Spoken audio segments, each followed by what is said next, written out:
Emerge! Right now. Here comes the catch. Quietly now.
Emerge.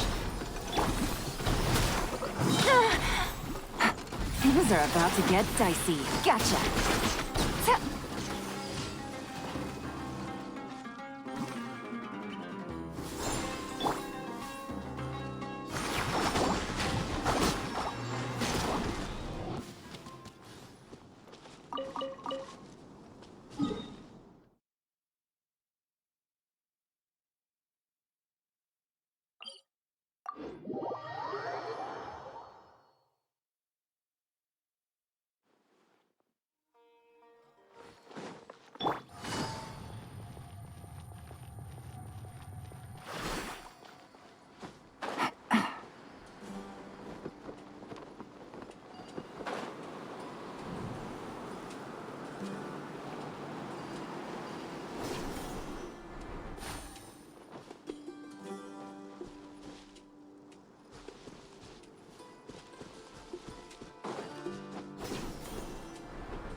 Take it easy.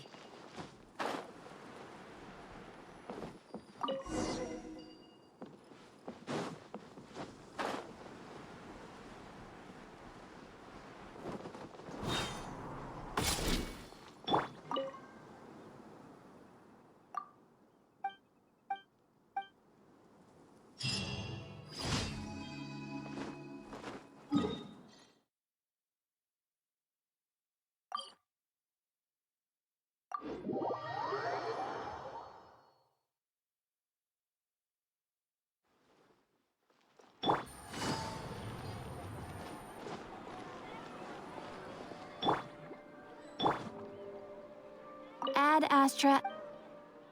Thank you for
quietly now. Hey! Order guide you. Gotcha. Game's up. Fun's over. Fuse is lit!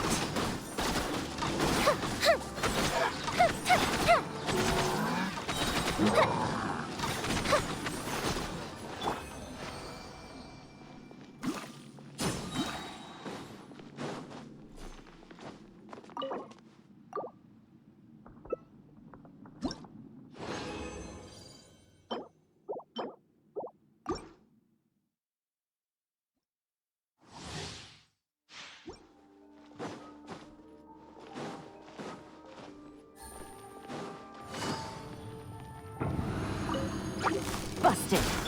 Everyone hold hands! I will have order. Things are about to get dicey. Time for a light show!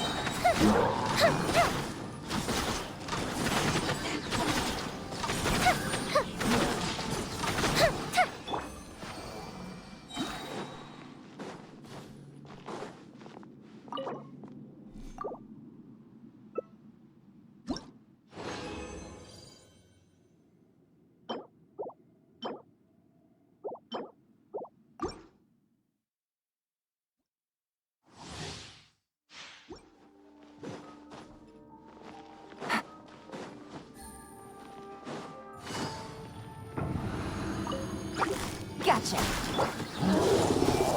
This is order. Here comes the catch. Fuse is lit!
Take it easy.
Feel free to check the Aquabus map and schedule for details.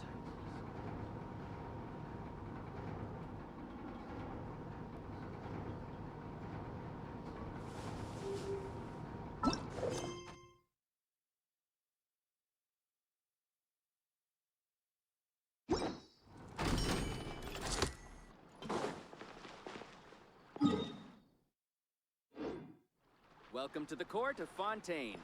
Please watch your step.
Take it easy.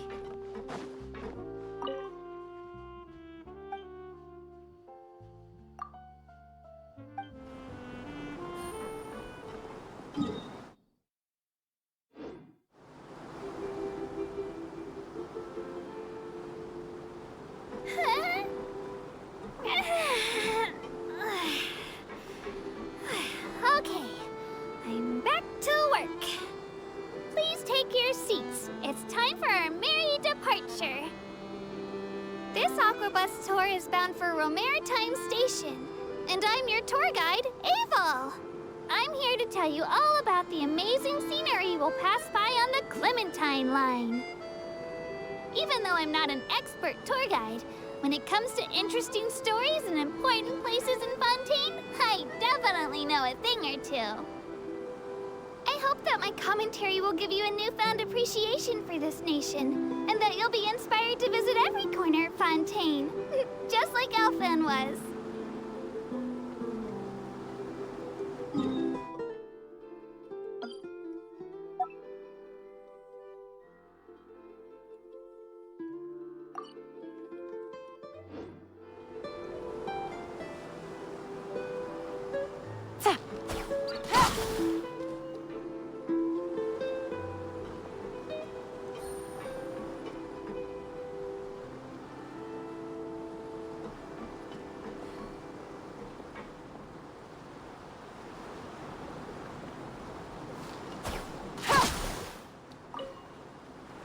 strangers. If you look into the distance, you'll see Elinas, large as a mountain.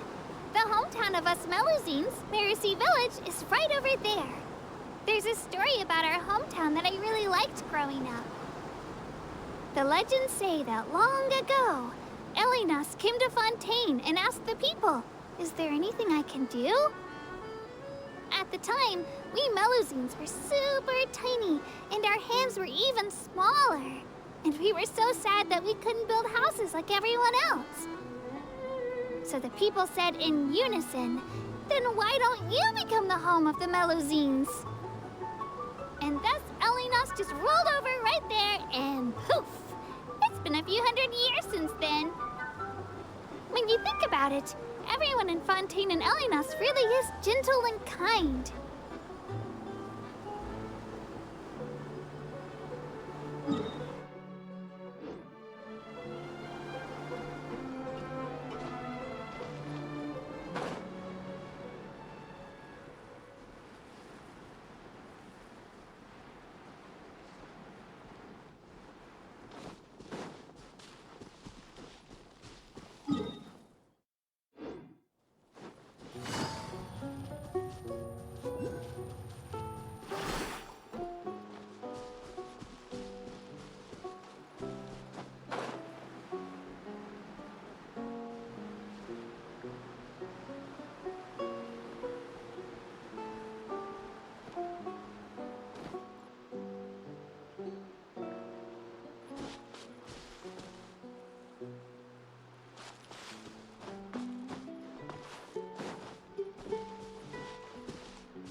At a place like this?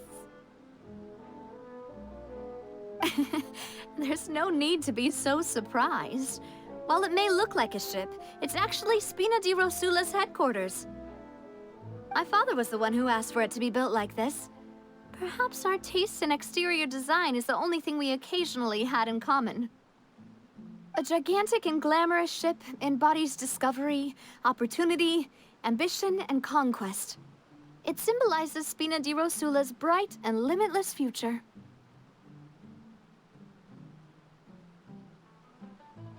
And Paimon thought you were bluffing when you said Spina di Rosula had a glorious past. Paimon was confused why a group with such a history would live in the sewers. But now that Paimon has seen this ship for herself, she's been convinced. Well, Poisson is where Spina di Rosula began, after all. It's our main base, our home.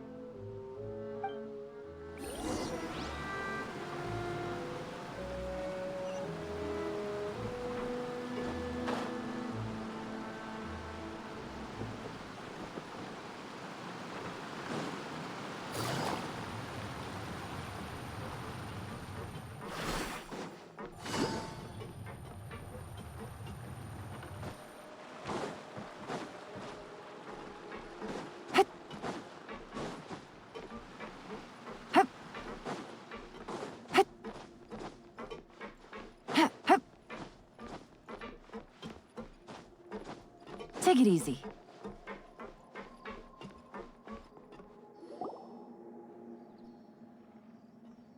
Melus, we're back!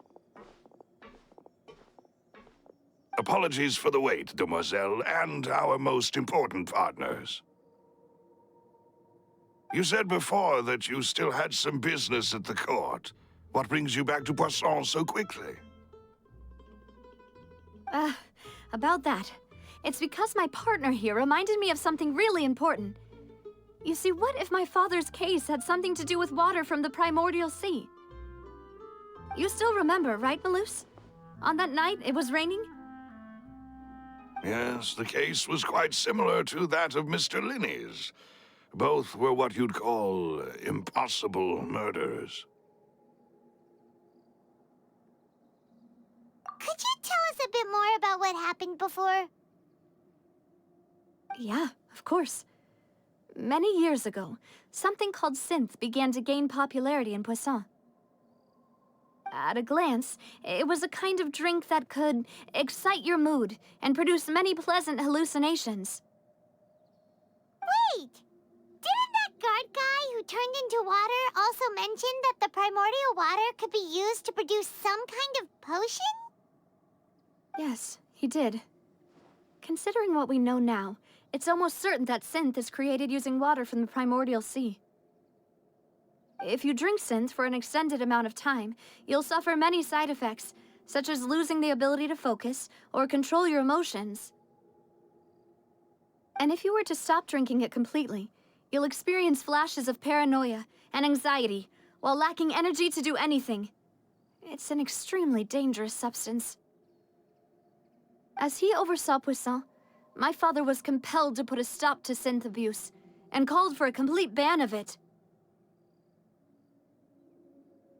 Boss's uncompromising attitude incurred the synth vendor's wrath, but no matter how much they threatened or bribed him, he refused to yield. Not only that, Boss became determined to find the mastermind behind the synth operation and put an end to the problem once and for all. Yes, but the enemy was very cunning. So he could never get anything out of the dealers, all of whom only sold the stuff and weren't privy to the rest of the operation. Recognizing that, my father decided to contact the dealers in secret and cultivate personal relationships with them.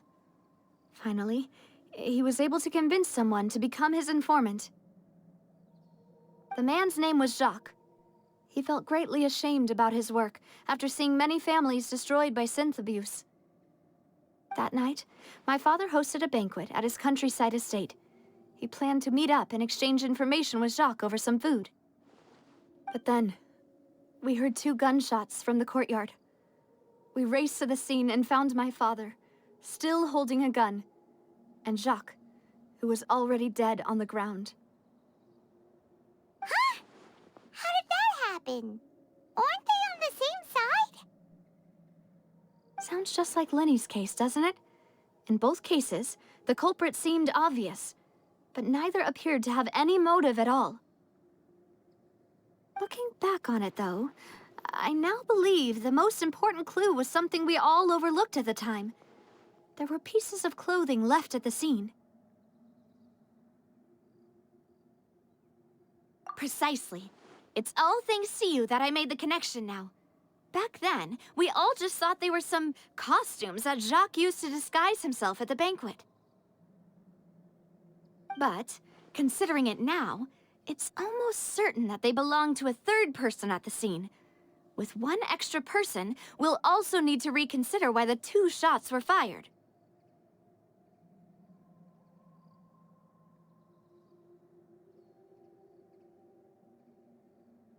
You're right. We still don't know what happened. But my intuition tells me that we're on the right track to figuring it all out. I'm finally headed towards the truth.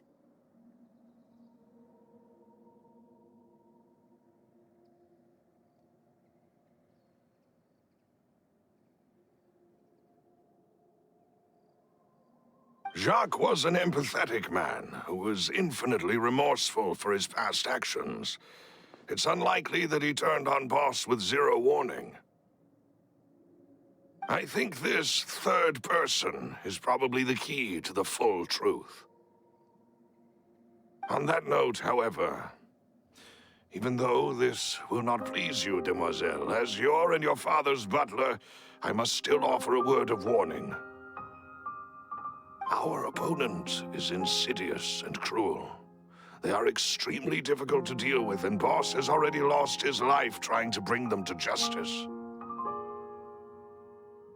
Even though Spina di Rosula has lost most of its former glory, Poisson has welcomed a new time of peace, and we have been allowed to live out our lives. There is no need to follow your father's path. It would be both wise and in line with Boss's wishes to step back and give up on the case. If that's indeed what he wished for, then he should have told me that himself. Was I not the closest person to him? And yet, I was the one most kept in the dark. What was the point of him dying without sharing any of the secrets he knew? Did he manage to protect anything in the end? Synth is still here. Callus the Unfaithful is still his epithet. And Spina di Rosula is barely getting by. Nothing has changed. Did he think I'd just accept his meaningless death and live out my life just as meaninglessly? I've never accepted that, ever. Not since that day, and certainly not now. I want to find out the real answer for everyone's sake. For the missing girls, for the victims, and for myself. Navia. This is indeed the best moment to act. Your partner appears to be quite reliable, and more importantly, demoiselle, I think you're also ready to take this on. So you do know something else, Maloose? Yes, I do. In fact, even before that banquet, Boss already knew of the connection between Synth and the serial disappearances case. But what drove all the tensions to the boiling point was the revelation that you, demoiselle, had been selected as the next target to disappear. What?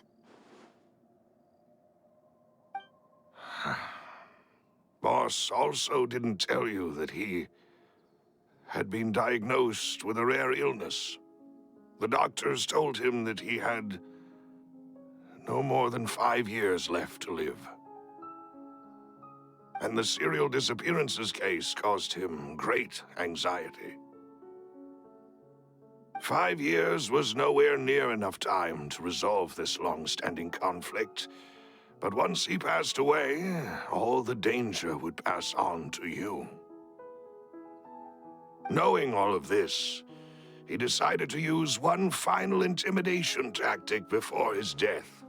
He claimed to have already gotten his hands on some key incriminating evidence for the other side, and even told some members of Spina di Rosula about the details. But as long as you remained safe, he would not share the evidence with the public. If something were to happen to you, then he and all those he told would immediately expose all they knew about Synth and the disappeared victims. Right, so nobody would be able to get off scot-free. As we've seen, Boss's tactic has worked. Even though Boss has been gone for a long time, the other side has not tried to take Demoiselle's life. No, I don't believe it. He never appeared to look sick to me. No father wants their daughter to see them weak and haggard, especially someone as proud as Boss. To him, dying in a duel and suffering lasting dishonor as the Unfaithful were still far preferable than losing face in front of his daughter. So he chose to die in silence, so that he could protect me. I'm afraid you're not understanding this correctly, demoiselle. What Boss wanted to hand to you was not a parasol, but but a sword. If Boss's spirit could hear you telling me that you want to find the answer for the sake of everyone involved,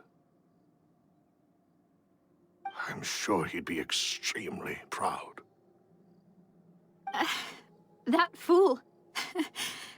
Couldn't he have just given it to me straight? No. He might have set up everything precisely because he never thought I'd be able to understand him. Is that the amount of confidence he had in me? And what if I was never able to make it to where I am now? Yeah.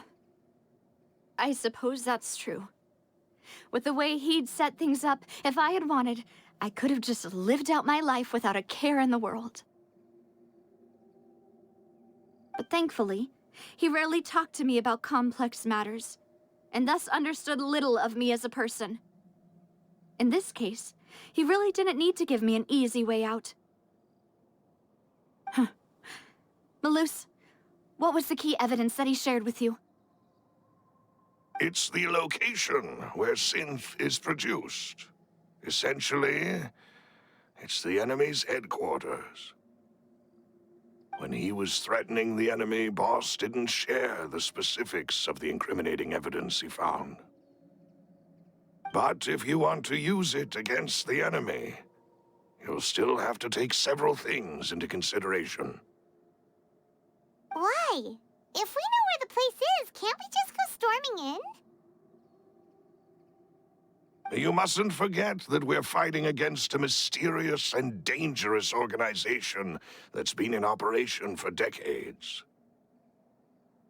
There's no telling what might be lying in wait at their headquarters. We also have no idea what kind of evidence we may be able to find inside, nor what people we may be able to capture. But a single visit to their headquarters would be tantamount to a formal declaration of war. The worst case would be that we leave empty-handed, but also open ourselves up to full retaliation. Then, in that case, why not work with the Fontaine authorities? Well, you saw one of them dissolve during Mr. Linney's case. We have no idea just how thoroughly they may have been infiltrated. Huh. That's true. Seems my father really had no choice. But things are different now. It should be a lot easier to prove the other side's guilt, now that we've connected Synth with the disappearances case. You sound like you've put a lot of thought into this, Malus. I am the butler, after all. I live but to serve the boss and Demoiselle's will. I've always been willing to take on any kind of risk for your sake. But considering my relative lack of ability, I've spent my time keeping secrets, performing basic investigations, and waiting for the right time to come. Thank you for all of that, Malus. Have you discovered anything new in the past few years? Let me think. One conclusion I came to was that the enemy must be quite familiar with Spina di Rosula, or at least have an informant planted here. When I announced orders to the organization's members on Demoiselle's behalf, I used to deliberately keep a few people in the dark and observe the reactions of the synth vendors. If the vendors didn't change their plans, then the individuals informed of our orders must be innocent. If the vendors packed up and fled, however, then someone must have given them the news. After several rounds of testing and investigative tracing, I've narrowed the suspect list down to 3 people. The first is Florent, Spina di Rosula's senior advisor. Huh? Florent? Yes, surprising, isn't it? He was one of the people Boss trusted the most, which also means that he was someone who understood Boss really well. Thanks to his position within Boss's innermost circle, he always knew our upcoming plans and could thus avoid capture this whole time. There's someone else like him too. Marcel, the head of Confrérie of Cabrières. Uncle Marcel. It's a guild in Poisson. A boss helped it to grow to its current size and prominence. In the beginning, they were only reselling some daily goods, but now they're one of the richest guilds around, with a lot of business connections in the city. So, they're like a sister organization of Spina di Rosula? Yes, you can say that. When we were fighting against the synth dealers, they provided us with plenty of support. It's a bit difficult to imagine someone using their own money to hunt down themselves. The final suspect is Thierry, the man responsible for coordinating information between Spina di Rosula and the guards. Although the guards mostly leave us to our own devices, there are still many activities we have to report to the local authorities. Since Thierry is always in the know about our current activities, he could theoretically always plan one step ahead. I see. These are all people who I communicate with quite regularly. To think that the enemy we've been fighting against has been right next to me all along, among those I trust the most. It's almost too hard to believe. If you want to investigate them, please take every precaution to not alert the quarry. Judging from our experience, the enemy is extremely cautious. Of course. And thank you, Malus. You've provided us with a lot of great information.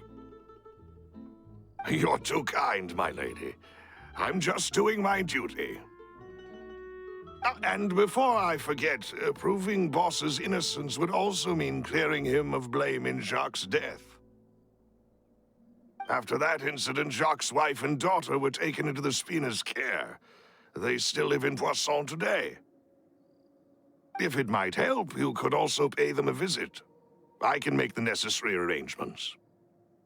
Aw, thank you so much, Malus. You really are the best. A new case awaits, my dear partner. I hope we can work together to uncover the truth and end this case once and for all.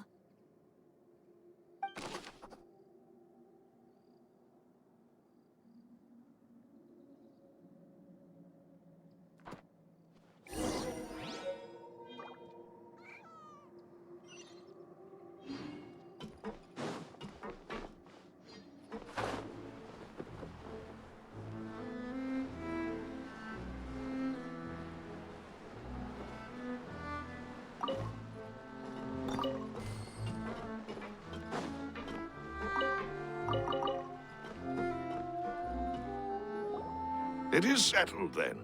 Please excuse me, and enjoy your conversation at your leisure. Thank you for arranging everything for us, Malus. Excuse me, miss. Do you need anything from us? Oh,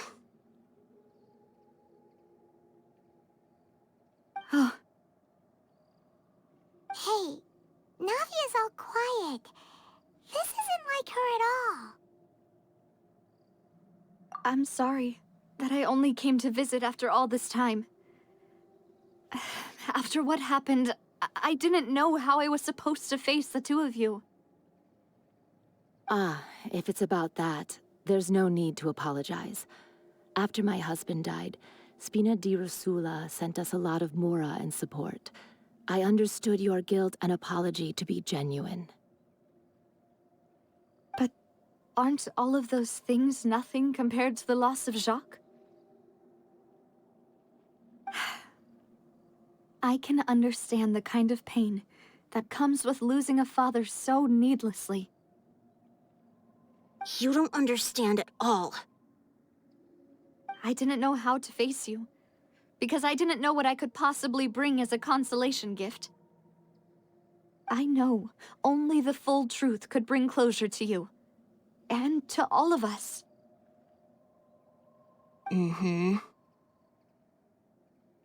I'm sorry.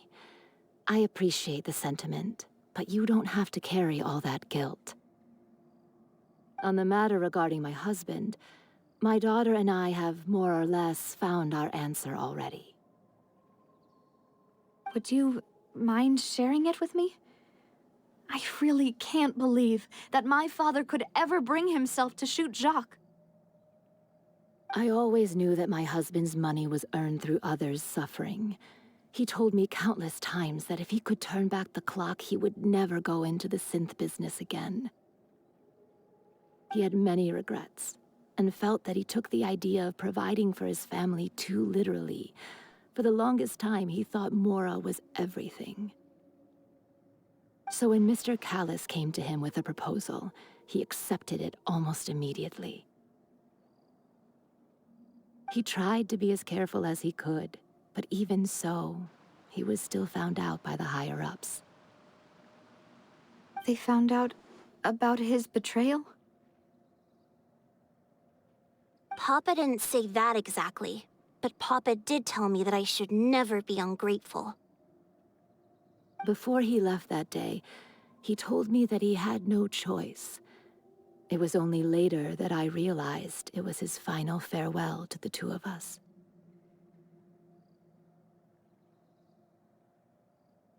I don't know that for sure, but you could say that's the conclusion I eventually came to.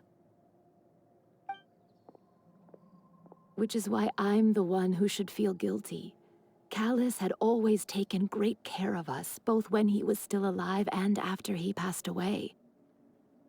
Even if he fired the shot that killed my husband, it was likely in self-defense. It is impossible for me to hate him for what he had done. But Mama, why is Papa still the bad guy if he did the right thing? Papa always wanted to be a good man, so why did he have to do a bad thing in the end? Well, things aren't always as they seem. You still feel like your papa was a good man, right? Yeah, Papa was a really good man. The best in the whole world. Then you should hold on to that. If a good man had to do a bad thing, then he must have had his reasons. Regardless of whether he left you a parasol or a sword, he must have done so to give you a better life. Oh. Thank you for everything you've told me. I will definitely find the truth. The current state of things is not something I'm willing to just sit back and accept. Thank you. I'm very grateful to hear this from you. Even though your personality is quite different from your father's, your determination when you speak is really similar. You really think so? That's the first time anyone said that to me.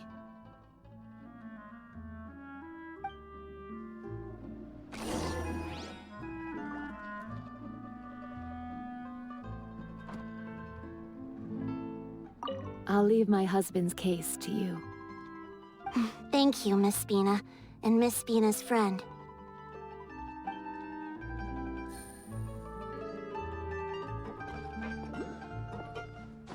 Are you okay, Navia? I'm fine. Don't worry. Let's investigate the 3 suspects next. Florent should be nearby, and we should be able to find Thierry and Uncle Marcel in the city. I'll get myself together on the way, so please don't worry. I got plenty of spare Moralat. Might as well take it easy for a couple.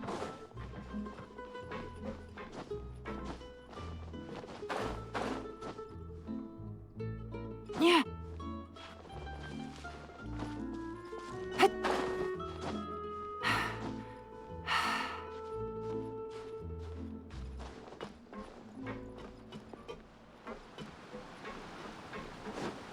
Watch where you're going. If you get hit by my wrench, it's your own darn fault.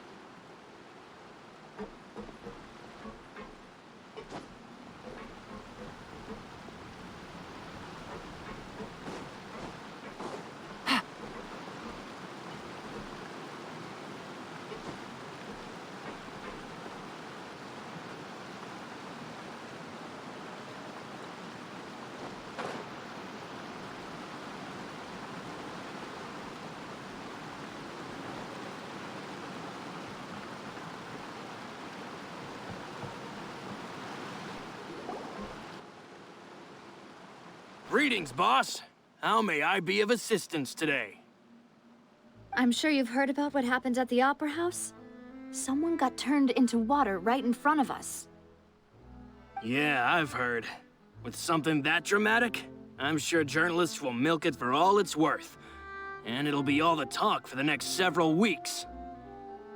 It also reminded me, on the day that the incident happened with my father, it was raining outside, and we found some clothes left at the scene.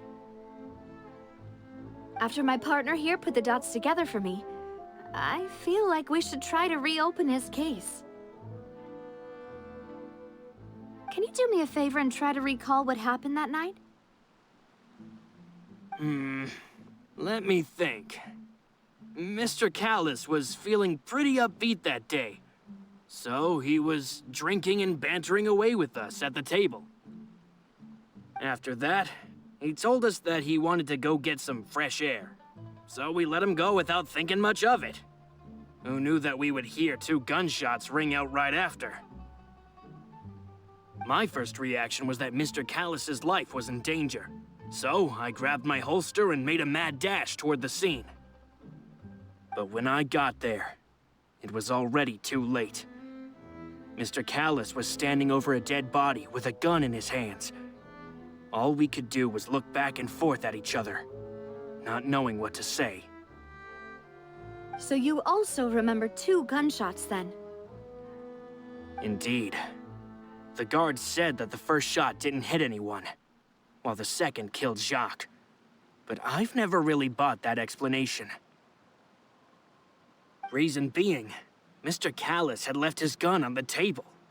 I even made sure to confirm that before running to the scene. But according to the guards, that doesn't mean he couldn't have had other guns on his person.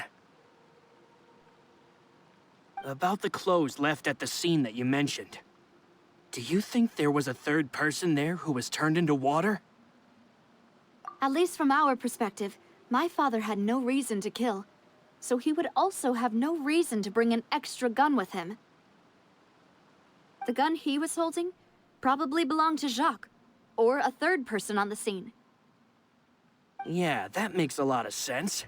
So you're saying Mr. Callis ended up with the gun because he seized it from one of the other guys? But hold on. If that's what had happened, then why didn't he share the truth with any of us? He didn't even want to face the Oratrice machine, and chose instead to prove his honor in a duel. Did he lose all faith in the courts after seeing someone dissolve right in front of his eyes? About that, Malouse told me a thing or two. So, I think I can understand why he committed to the duel. I'll tell you everything once the whole truth has been revealed. I understand. Then, I'll leave Mr. Callis's honor in your hands, boss. And if I may just say one more thing. The whole Callis the Unfaithful epithet has been a thorn in my side since the day it was invented. Many people have laughed at me for still calling him Mr. Callis, even after so many years have passed. But it was Mr. Callis's trust that allowed me to rise through the ranks of Spina di Rosula and live the life I lead today. No matter what others might say, he'll always be the man I respect the most. And he'll always be my boss. Don't worry. I will definitely find the truth. You and all our other comrades at the Spina deserve to know the truth as well.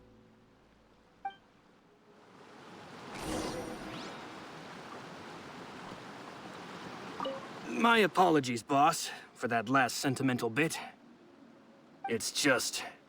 many years have passed while I've held my tongue. It's not often that I get to share my true feelings with others.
Hey, Thierry, it's me. Oh, now, what brings you here, Miss Navia? I've heard that you made quite the name for yourself at the Opera House. Oh, so you've caught news of that already. Oh, okay. Hey, I'm also a member of the Guards, you know. The way you make it sound, people would think I was sent off to Poisson because I had done something wrong. Are you sure there isn't a little bit of truth in that? Under normal circumstances, shouldn't you have been called back to the city already? I mean, where I work is really up to me. Let's just say I enjoy the ambiance of Poisson. Callus did a fantastic job running the town, building Spina di Rosula from the ground up and clearing many obstructions in my way. It would be next to impossible for me to find a similarly easy but high-paying job in the city. Anyway, enough chit-chat. Are these two friends of yours? You, here for some formal business? Yes. These two are my partners. What happened at the Opera House made us realize that Linny's case and my father's may be related. We're trying to reinvestigate the details of my father's old case. Ah, I get it. You think there might be more to the case now that we know people can be dissolved into water, right? I was also flabbergasted when I first heard of it. If you want to go through the original files from your father's case, I can help you look for them. That'd be much appreciated. Thank you. Actually, I have another question. Do you have the authority to dispatch Gardamex? Of course. Without them, I couldn't possibly handle Poisson on my own. Why do you ask? We definitely can't use them to forcefully get more evidence for your father's case. Well, you see, just recently, we were attacked by a horde of unnumbered Gardamex in the city. So, if you hypothetically wanted to do something against me, all you would need to do is get rid of the mecha serial numbers and send them after me. Then you think too highly of my abilities. Dispatching mecha is very different from controlling them. If I had to make an analogy, when you order a dish, the chef will make it for you. You can ask the chef to cook, but not to massage your shoulders or carry your baggage. If you try to make unreasonable demands, the chef would just think you're out of your mind and ignore you completely. The same goes for me and my Gardamex. Removing a serial number is also not as easy as you might think. There are a lot of complex steps to it, and it's almost impossible to keep it a secret. So I can promise you, those mecha were definitely private units. They're certainly not cheap. So, whoever their owner is must be super rich, powerful, or both. Now that you mention it, though, being in the synth business would definitely be profitable enough to afford this. Oh, then you're officially in the clear, Thierry. Oh, well, thank you for the vote of confidence, Navia. Jokes aside, I'd like to wish you all the best with your investigation. I'll be staying in the city for a little while, so just come find me if you need any support from the guards.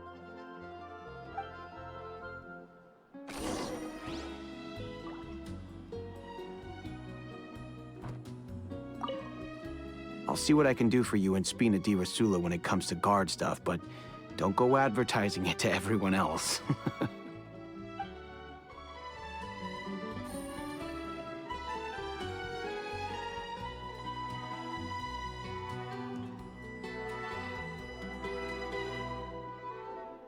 Welcome to Palais Mermonia.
Hello. How may I help you? I'm here to see Marcel. Could you please let him know? You can just say Navia's looking for him. Sure. I will let him know right away.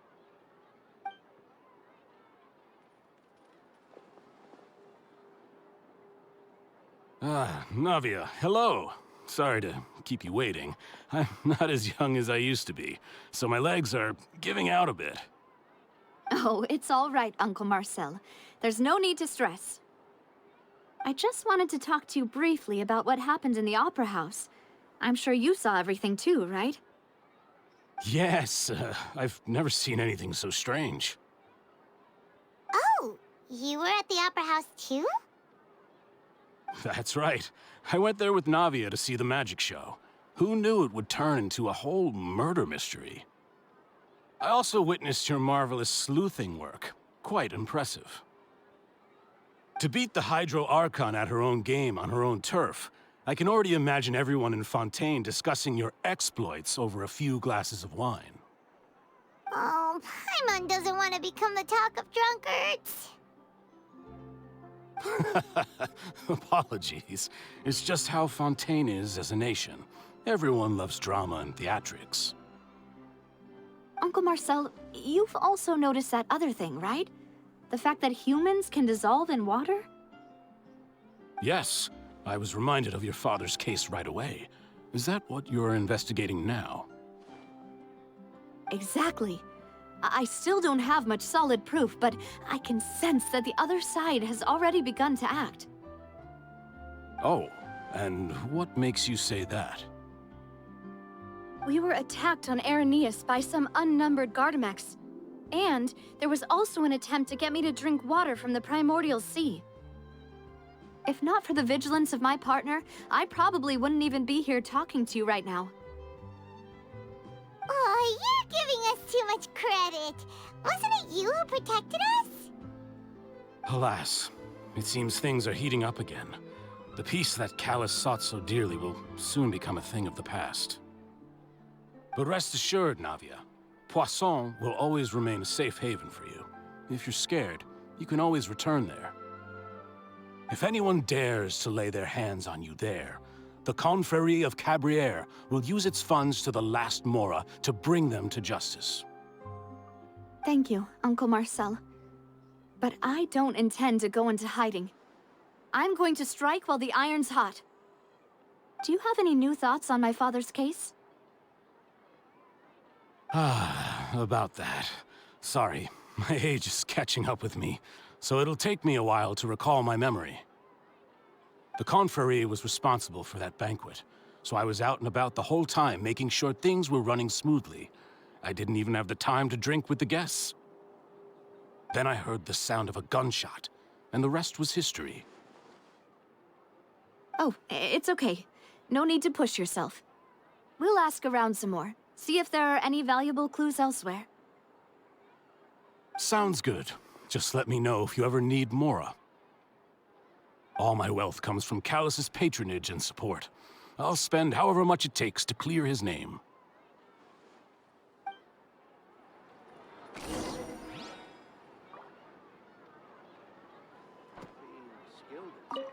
Alas, why do these kinds of things happen to the kindest people?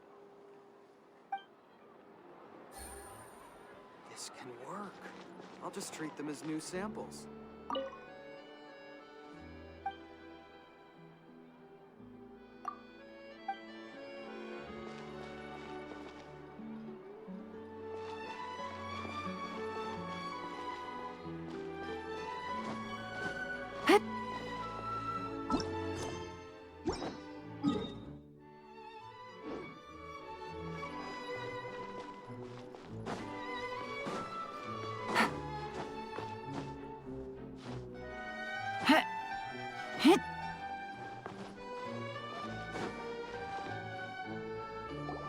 We've talked to all 3 suspects, purely based on their conversations with me.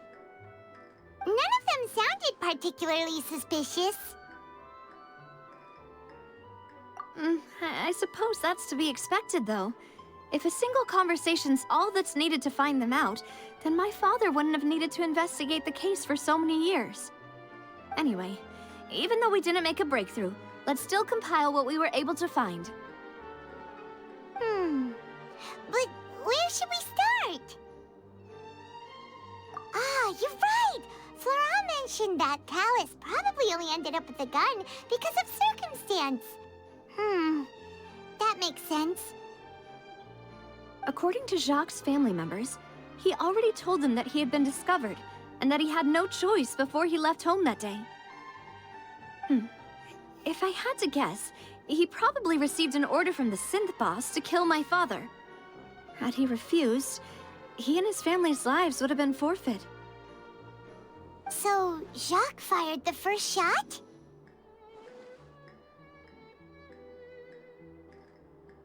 Oh? And why is that?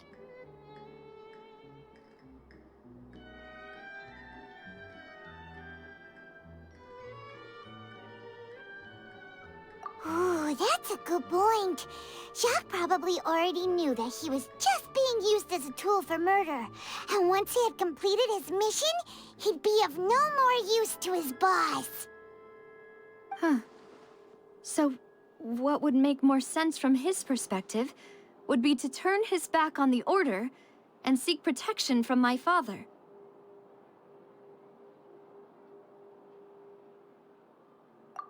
Makes sense. But without evidence, that's still just a theory. Besides Jacques, the attack from the Gardamex has been bothering me quite a bit as well. It's obvious that our enemy has become more antsy after the secret of the primordial seawater was revealed. Do you think he knew, even then, that we'd follow this lead to the end?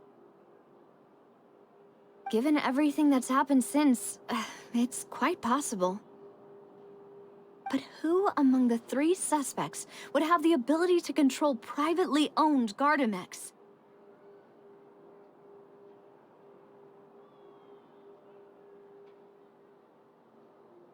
Thierry, you say? It is possible that he's figured out a way to convert the Gardamex for personal use. But I didn't feel like he was lying when he was talking to us about the mecha. I also don't think he'd be able to keep that kind of tampering under wraps. Yeah, had he actually tampered with the mecha, we'd be able to prove it with a simple check of the guard's inventory. If the mecha were taken from the guards, it should be pretty easy to find out when and how that happened.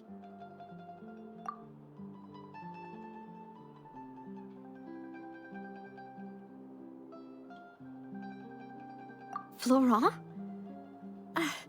It is true that he was closest to my father, and thus had the best chance of learning about his dealings with Jacques. But as Spina di Rosula's advisor, his work mostly deals with personnel and security, so he shouldn't have much means when it comes to finances. So you're saying he's too broke to afford a mecha army? Exactly. He can't. And even if he could, I don't think he would be able to dispatch a whole group so quickly.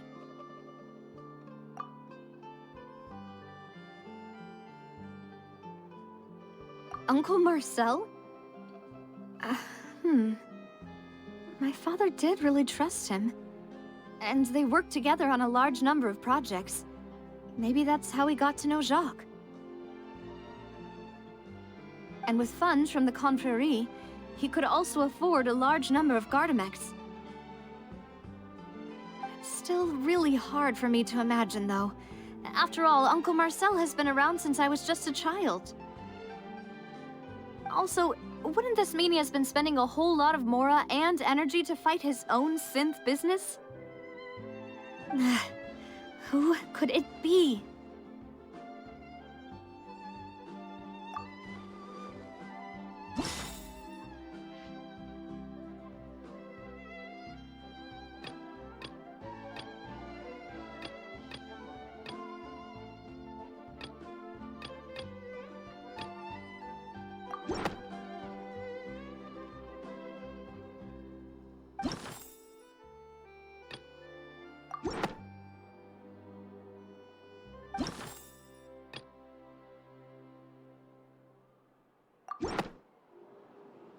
You know, if you think everything through, Uncle Marcel is indeed the most suspicious of them all. Could we be missing other suspects? Malus didn't know about the people turning into water thing when he narrowed it down to these three, did he? Malus has always been very reliable, and his judgment of others' trustworthiness has been fair and well considered. When he laid out his case for the three, the rationale he gave me made a lot of sense as well. The suspect is knowledgeable about the Spina's internal affairs, has the means to dispatch Mecha to assassinate us, and possesses significant intellect and foresight. Even if I don't want to believe it, I'm starting to see how things could all tie back to Uncle Marcel. Well, we still have another trump card on top of all the theorizing and speculating. Yes, Malus did say that charging straight in there would be extremely risky, but we don't have any other options right now. We need far more solid proof before we can hope to go charging in on our enemy. Navia, here you are.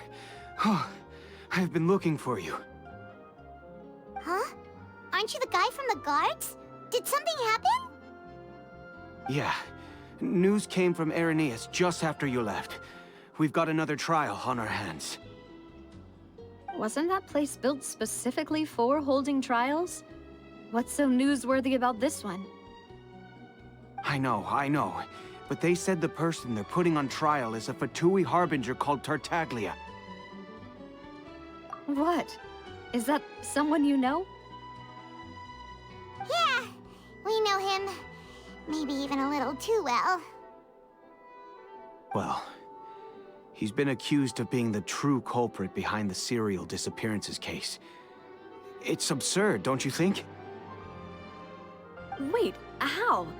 None of our investigations have had anything to do with him. That's what I thought was strange about it, so I came to tell you the news right away. If the charge against him stands, then it'll be next to impossible to get the guards to support any of our planned investigations. Right, because they'll think they've already found the culprit. Yeah, and it'll be a lot harder then to clear Mr. Callus's name. I understand. Well, partner, what do you think we should do? We still haven't found any conclusive evidence.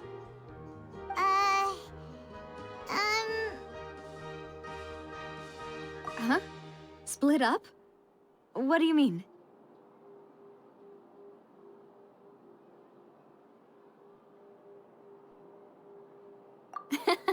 Just as expected of my partner.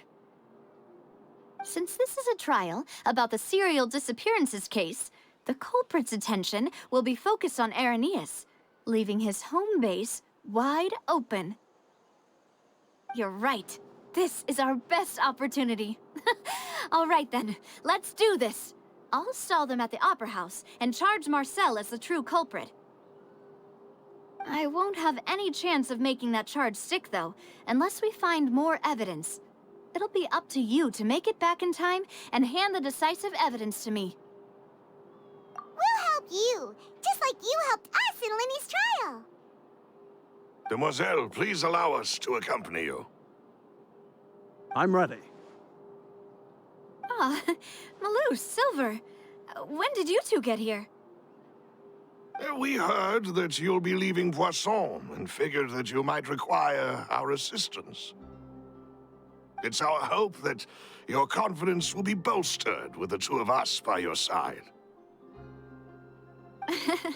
Thank you so much. Then, let's make haste for Irenaeus. Paimon, Traveler, I'll see you at the Opera House. See you then!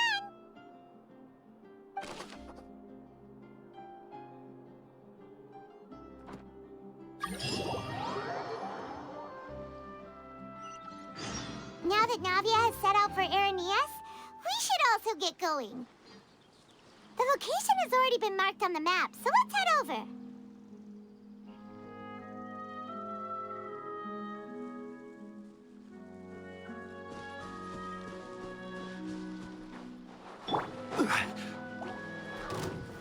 Stabilize! I see everything! Right here, right now. Emerge.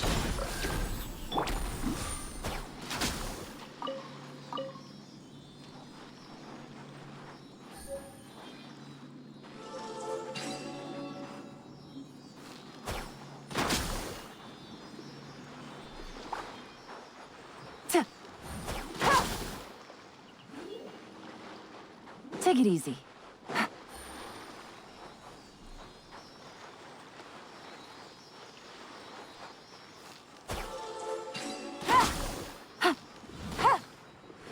Take it easy.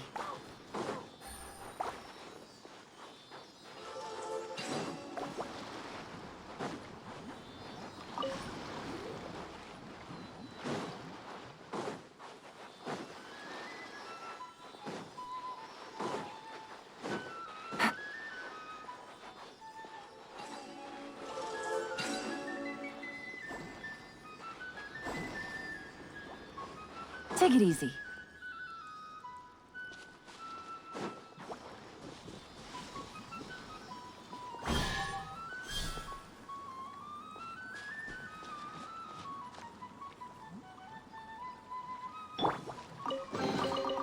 Find anything you like?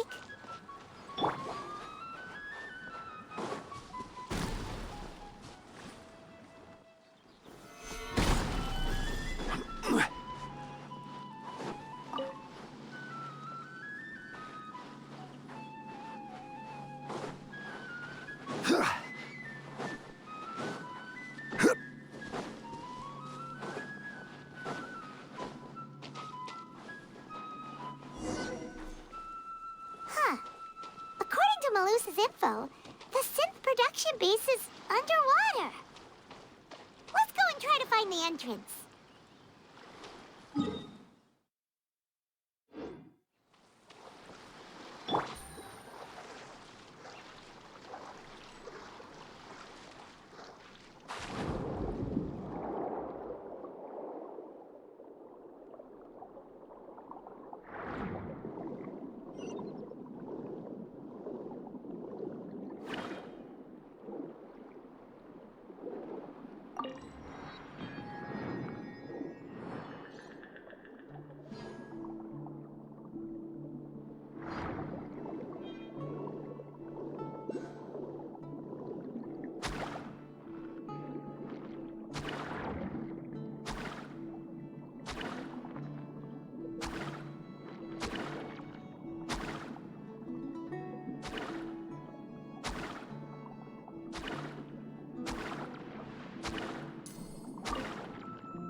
Finally found it!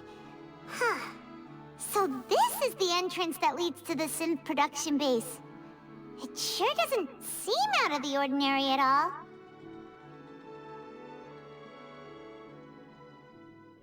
Ah, you're right. An important place like this is bound to have a ton of protective measures and mechanisms. Navia's probably arguing up a storm right now to stall for us.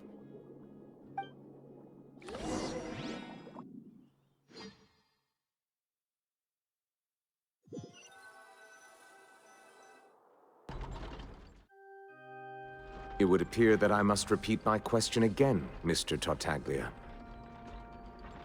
Do you accept the charge that you are the true culprit behind the serial disappearances case?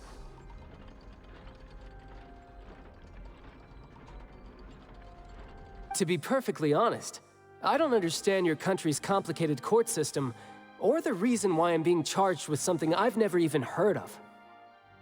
However, I did hear that people who have been charged can choose to participate in a duel to clear their name. Is that right? In which case, as long as I accept the charge, I can have an all-out fight with that champion duelist Clorend, right? I've got to admit, that's one of the most enticing offers I've ever received. When I privately sparred with her last time, she was obviously holding back. Real disappointing. Don't you understand? You're currently the prime suspect for a major case. This isn't the place for you to be looking for fights. Oh? Sounds like the Hydro Archon wants to lecture me on the ways of the Opera House. Then why don't you duel me too? I'm the kind of student that learns best in the heat of battle. No. That's not what I meant. Alas, it would appear that communication with the defendant is going poorly, and we have made very little progress. In that case, let me explain everything from the very beginning again. The goal of this trial is to determine the culprit behind the serial disappearances case. That case had nothing to do with him. You've got the wrong man. Huh? What's going on? Why is she interjecting again? I told you it couldn't be one of the Fatui Harbingers. Miss Navia, this is the second time you've interrupted the court proceedings. I only tolerated your behavior last time because you were able to provide the court with a key eyewitness. But that was an exception rather than standard court protocol. I can very well charge you with contempt of court for your interjections. Oh, please. Did you ever think I had any respect for this place's pointless theatrics? We can put that discussion aside for now. I'm not here to argue with you. I'm here to charge the true culprit behind the serial disappearances case. And if my charges prove true, then Tartaglia here will be proven innocent by default, correct? Oh, a young lady has charged in and offered to clear my name. How fascinating. Well, I'd gotten half bored to death by all these rules and procedures anyway, so I'll take you up on that offer. So, Your Honor, is there nothing else for me to do now? You may take a seat for now in the audience, but that doesn't mean the suspicions against you have been lifted. Now then, Miss Navia, who is the person you would like to charge instead? That person is...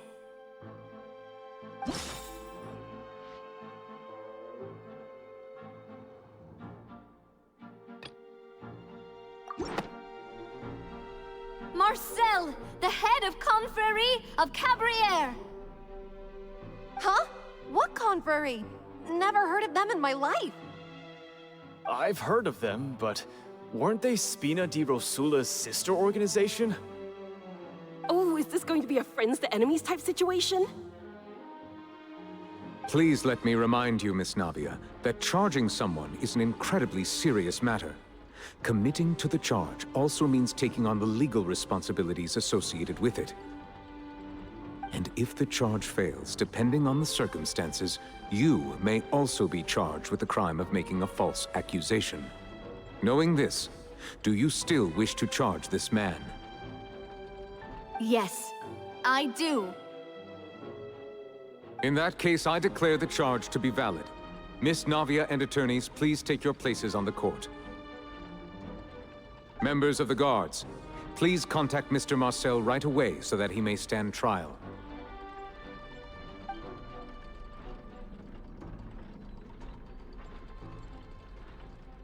Mr. Marcel, you will not require an attorney. Is that correct? Apologies. It all just happened so quickly. I still haven't figured out what's going on. I think an attorney won't be necessary. This is probably just a misunderstanding between me and Navia.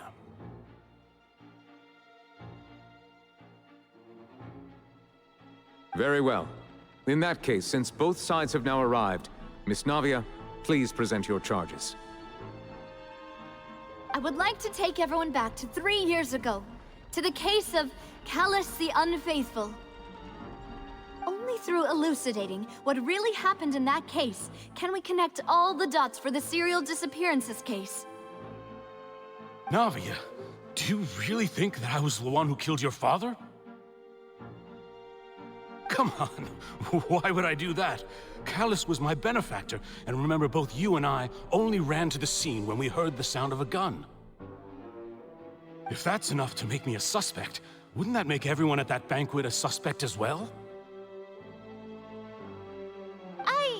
I think there's no point in getting into the specifics right now. The audience doesn't even have the big picture yet. Even I'm struggling to remember some details of that case. Exactly correct, Your Honor. I must refresh everyone's memory about that case before I can explain my charge and reasoning. I see. In which case, I will recount the findings about that case as originally recorded by Maison Gardiennage.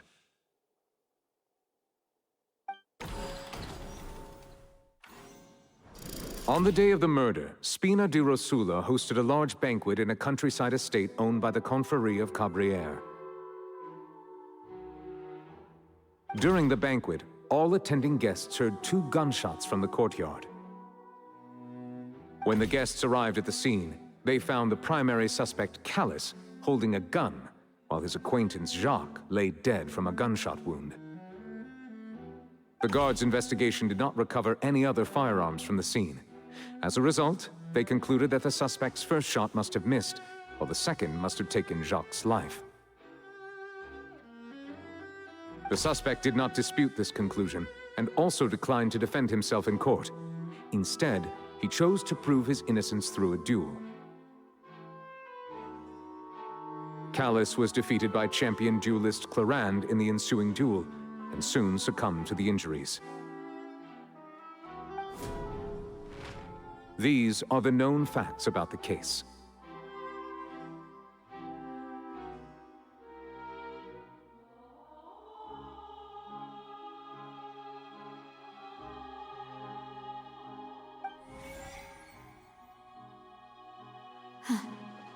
The one with the motive to kill was Jacques, not my father. And even so, Jacques still had no reason to pull the trigger. In truth, the third person shot Jacques first, and was shot in turn by my father when my father seized the gun from him. After that, the true culprit turned the third person into water, erasing all traces of him from the scene. Thank you for the summary, Your Honor. Of course, the guard's conclusion appeared quite sensible to us at the time. However, we should revisit the case now that we've gained new information about the abilities of water from the primordial sea.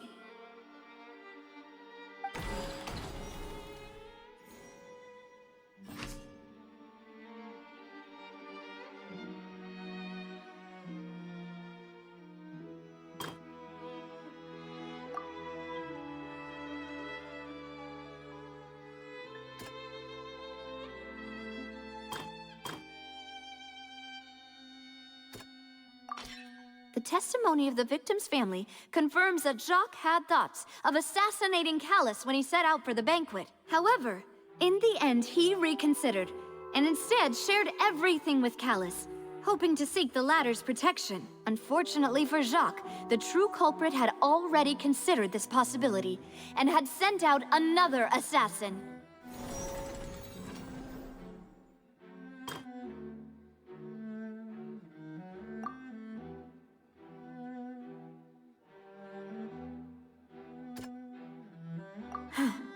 Something's not right. Let me think for a little while longer. This assassin first shot Jacques, then turned to shoot Callus, only for Callus to wrestle the gun from him and kill him instead.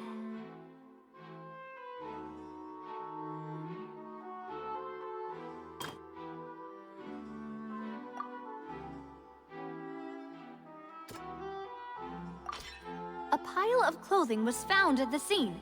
The guards once believed they were used by Jacques as a costume to disguise himself. But now, it is clear that the clothes were proof that there was a third person at the scene, and that they were turned into water after committing the murder. Since it was raining that day, the culprit was confident that they could use the rain to wash away all traces of their dissolved accomplice. Realizing this, the true culprit caused the hired assassin to dissolve into water, leading everyone to believe Callus was responsible for Jacques' murder.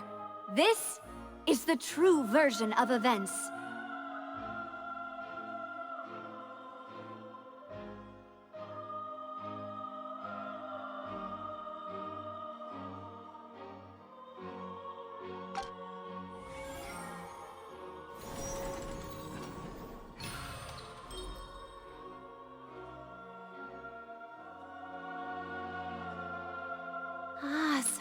what happened. Wait, you're telling me something as dangerous as water from the primordial sea has been used for all these years? What a great theory. It also explains Callus's and Jacques' respective motives. I guess they didn't shoot each other after all. Mr. Marcel, you are the one being charged with the crime. You should provide a rebuttal if you wish to prove your innocence. Ah, but I think I agree with everything Navia just said. In fact, there was nothing in her speech that directly implicated me. Then, may I ask some questions? In my opinion, we primarily need to determine two things. One, do you have the evidence to back up your claims? I'm afraid not. At least not at this very moment. Boo! If you don't have any evidence, you should just go home! I may not have the evidence with me, but I know where I could go to collect it. If we look up the deserted clothes against a record of people who went missing around the same time, we should be able to find a match. Considering the serial disappearances case, the guards probably kept careful records of all missing persons from around that time, regardless of age or gender. That makes sense to me. Monsieur Neuvillette, I would consider this to be a reasonable investigative direction. Why do I feel like Farina's acting a little differently today? Maybe she's scared of embarrassing herself again? Alternatively, she's become more diligent after charging an innocent citizen in the last trial. My second question has to do with the ensuing duel. If the truth is indeed as you described, then why didn't Mr. Callus explain himself in court? If he had testified that a person had been dissolved, he could have at least mounted a defense. I've thought about this too, and the answer is actually pretty simple. He felt there were things that were more important to him. The dissolving power of water from the primordial sea is an important secret for the true culprit of the serial disappearances case. My father could have exposed it for all to see, but he chose to take it to the grave. At that time, Spina di Rosula was in dire straits, and his reputation had already been shattered. He had no guarantee that going forward with the truth would allow the culprit to be brought to justice. What was certain, however, was that it would paint a gigantic target on my back. Boss once told me that Demoiselle had already been selected as the next target of the serial disappearances case. What? If the secret had gotten out, the culprit would have fought an all-out war with Espina right there and then. I wouldn't have been the only one in danger. All of us would have stood to lose our lives. Of course, the guards might eventually figure out the truth of the matter and determine that we were in the right. But what good would that do? How can a hollow verdict protect anyone? Had this opera house ever given my father any kind of confidence in its brand of justice, Spina di Rosula would have had no reason to exist. But by staying silent, we retain the ability to deter our opponents and continue the stalemate.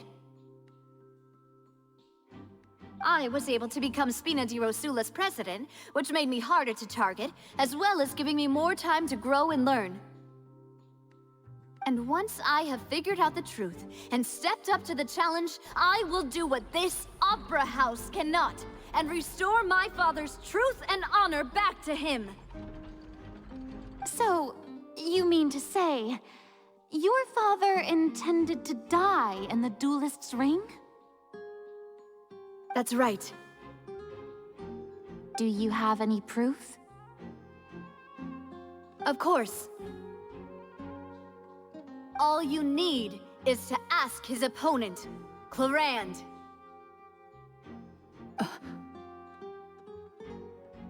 I don't need your apology, your guilt, or your support from the shadows. You don't have to do anything for my sake. But since he entrusted his will to you, Clorand, you should tell us the truth about his sacrifice. So, during the duel, did you believe that Callus was intending to die? Yes, I did. As a champion duelist, I've fought many battles and taken a countless number of dishonored lives. In my line of work, I've seen all kinds of people give their all for the faintest hope to continue living. Some were determined, others passionate, and some even manic and twisted. Just one look and I can tell if a duelist is hoping to live or if they're looking to die. I hereby swear on my name and honor as a champion duelist that Mr. Callus never intended to leave the ring alive.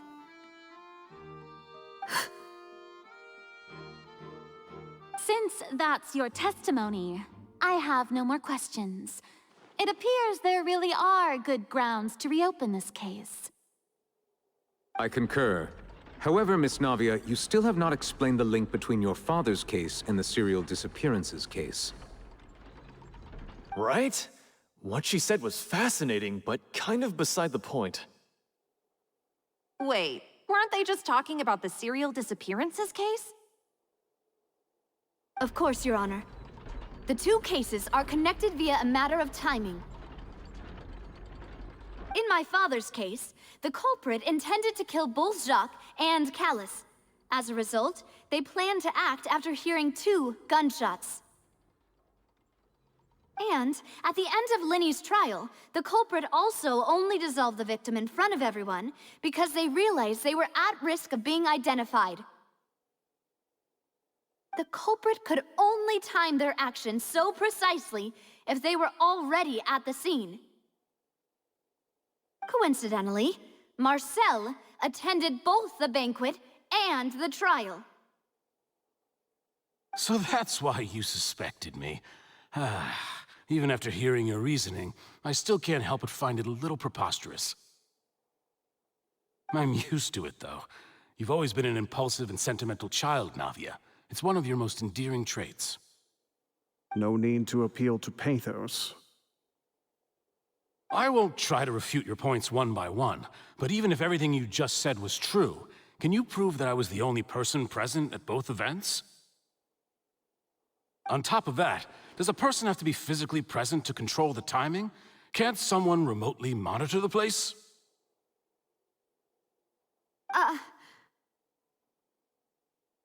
Don't know what she can say to that. I know that even with that, you might still think you can reduce the list of suspects with some further investigations, until I'm the only one left on the list. Alas, who won't feel at least a little hurt by an accusation of murder from a girl you see as your own daughter? But if I were to dismiss this completely, you'd also think I'm not being considerate of your feelings. Ah well, let Uncle Marcel teach you another lesson. Do you know what the biggest flaw in your reasoning is? I suppose you're gonna tell me anyways. It's timing again. I'm a businessman by trade. From that standpoint, there's no reason for me to kidnap young women. It's a high-risk action with nothing to gain. In addition, I left my home in Snezhnaya when I was young to come to Poisson and work in some trade. My business only thrived when I received Callus's patronage. But the disappearances began before I ever stepped foot in Fontaine.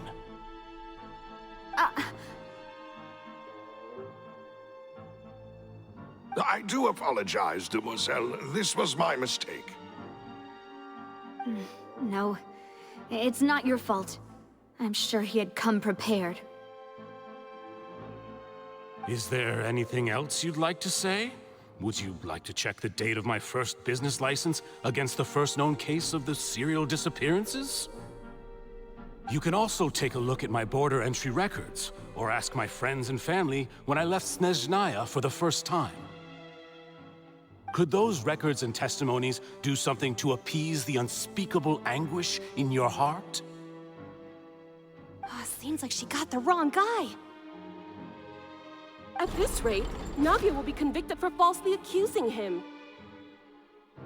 I think you've done a superb job of dissecting your father's feelings as he neared the end of his life.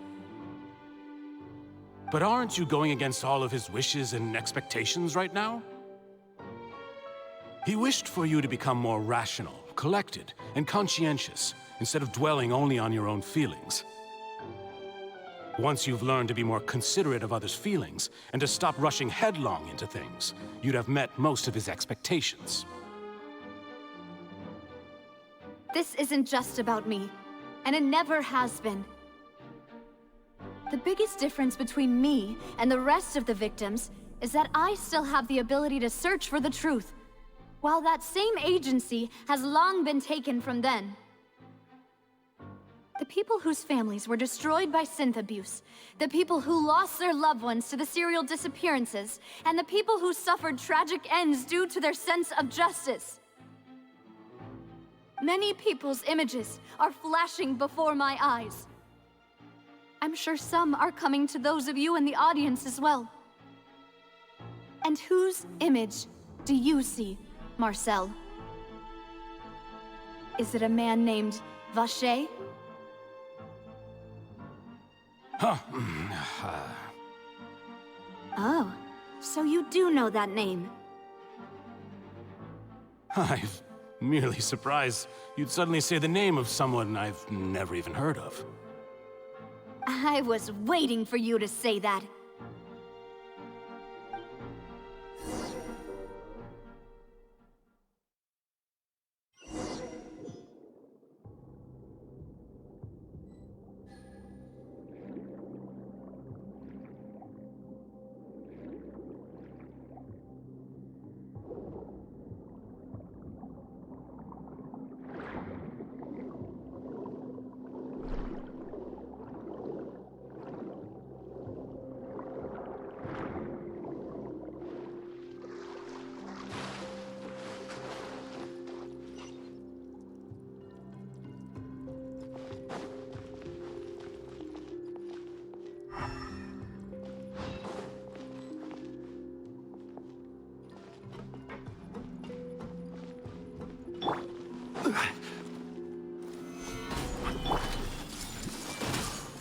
Right now, right here, emerge.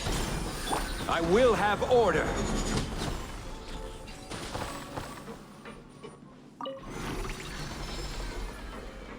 Whoa!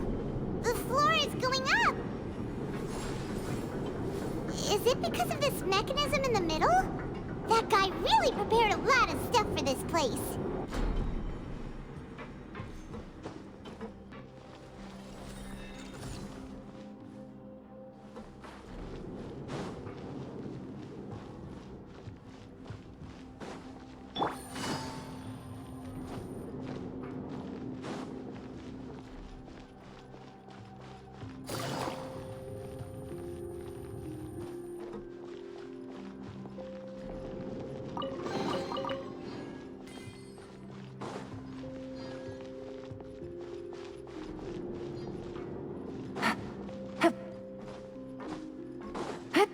Take it easy.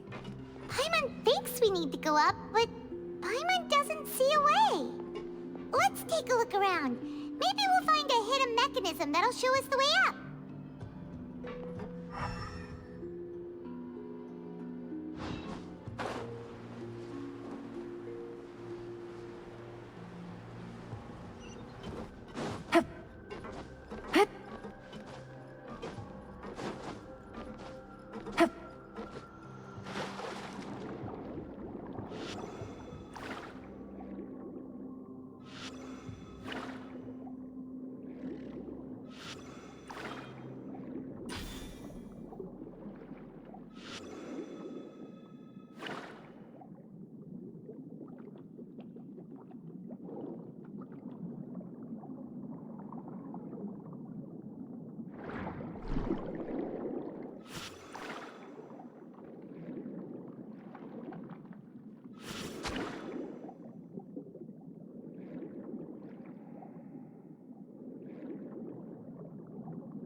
water level is rising.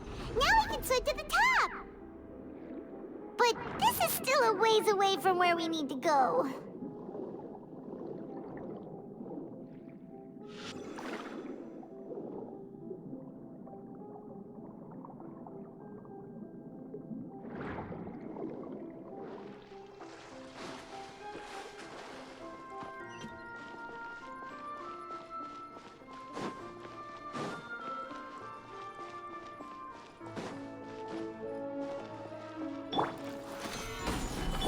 Everyone hold hands! Right now.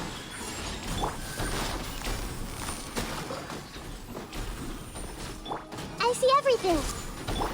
Right here. Emerge. I'm always watching.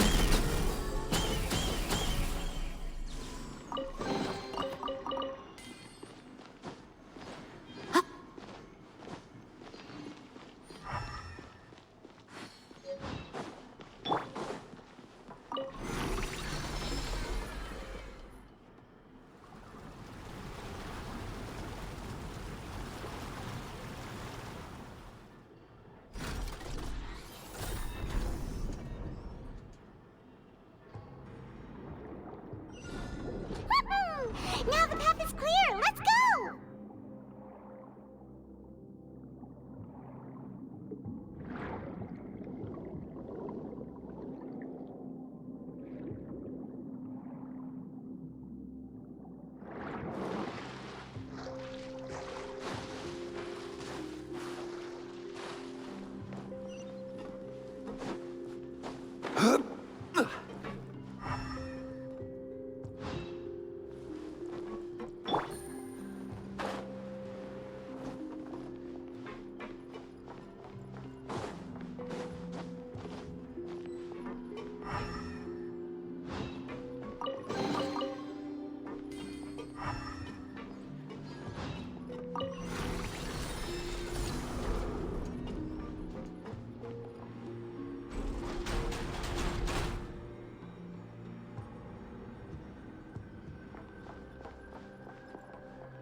Solidify!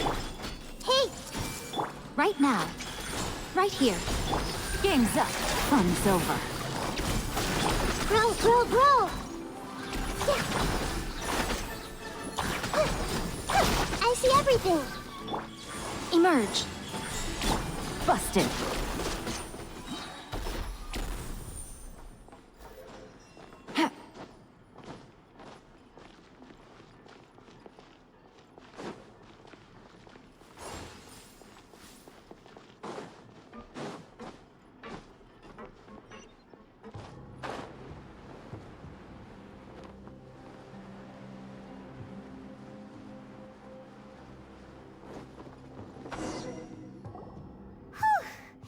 After all that, we finally made it to the innermost sanctum. Though, as expected, the mastermind isn't here.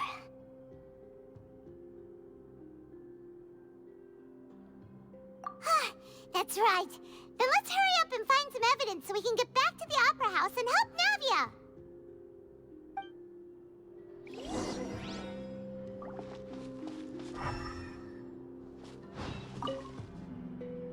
What's all this? Aw, it's a bunch of really cute things! Pink accessories, a hair tie, a necklace, even a makeup box. Oh, Paimon sees it too, but why are all these cute things labeled with different girls' names? Huh? You mean the girls from the serial disappearances? They were brought here? And then they were turned into water. And all the boxes of things, these names, that means... Oh, this...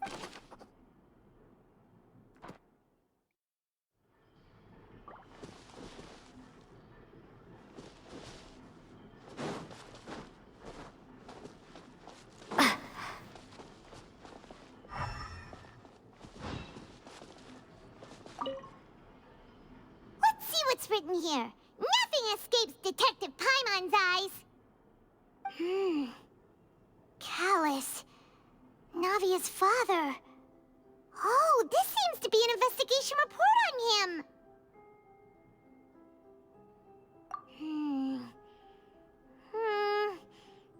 Yep, it's about finding someone to assassinate Jacques and Callus because of a lack of confidence that Jacques himself would go through with it.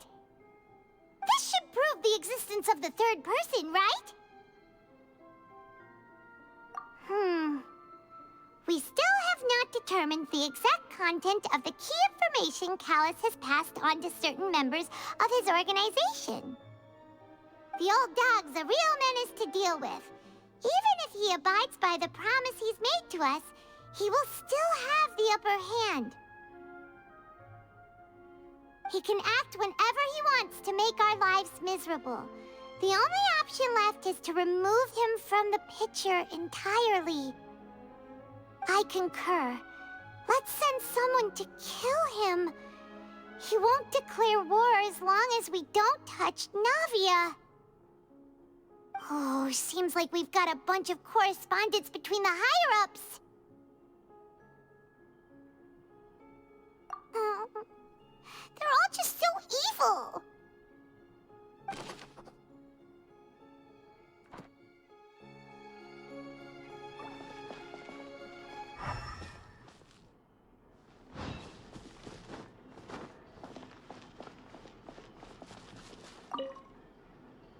Oh, look!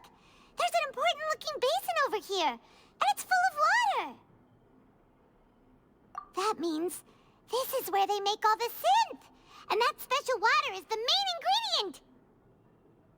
If you dilute it with normal water, you'll get synth, but the pure stuff can dissolve a human. Paimon will take notes on this incriminating evidence.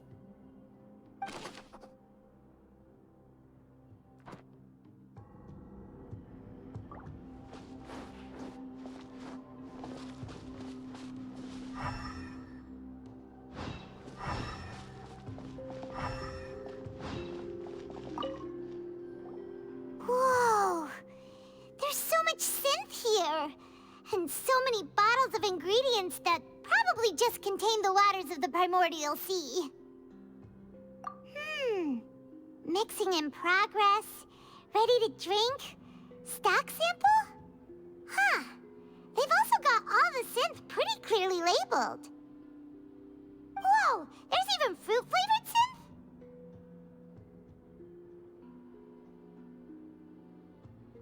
Yep, it's super obvious.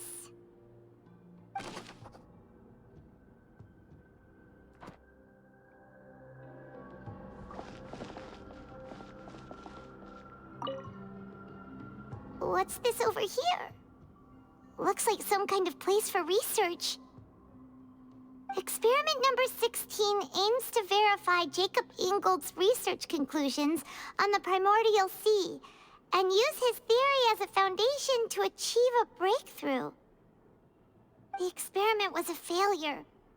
No individual managed to resurface from the water from the primordial sea. Female specimens 22, 23, and 24 were dissolved.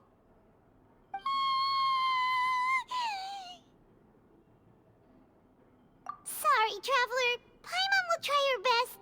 It's just that Paimon's never read something so scary before. How can someone write something that terrible in such a matter-of-fact tone? You read the rest. Paimon's too scared to keep going.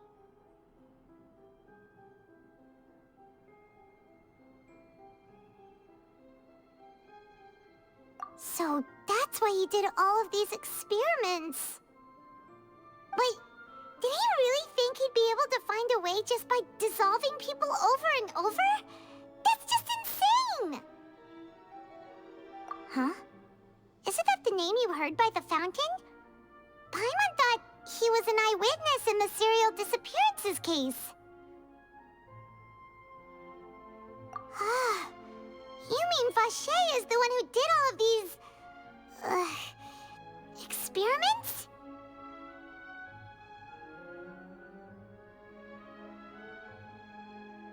So that's it!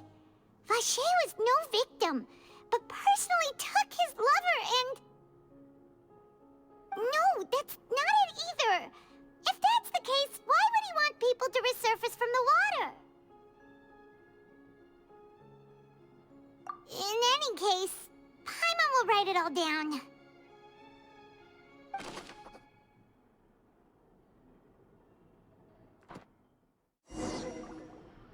We've looked at almost everything here, and it seems like our theories were spot on, but...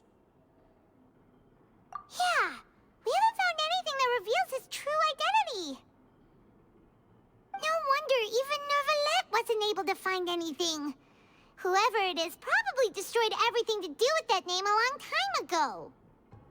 That way, even if we bring all this back to the opera, we won't be able to identify the true culprit. Sure thing. Paimon won't admit defeat to this guy either.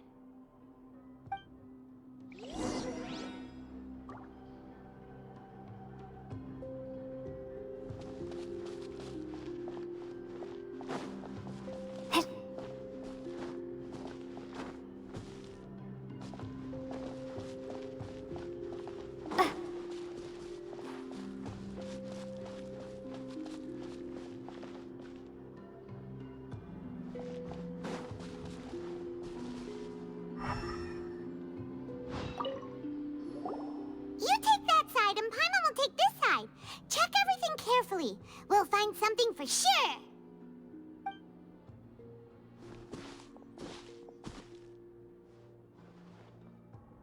Ugh. Nothing at all. And Paimon can't even find snacks either. Whoa, really? Let Paimon see. Vignier. Isn't that Vacher's lover's name? Then you found her diary. Let's see. Aw, it's just a normal diary chronicling their love story. She was so sweet, too. Oh, Paimon feels even worse for her now.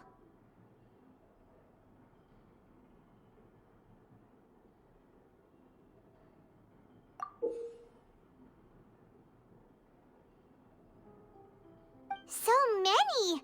A whole page's worth! But they're all crossed out. Was she unhappy with all of them? The final name she decided on was... Marcel. Wait, but Marcel's pretty old. Has this case been going on for so long that he's Vacher and Vignier's grown son?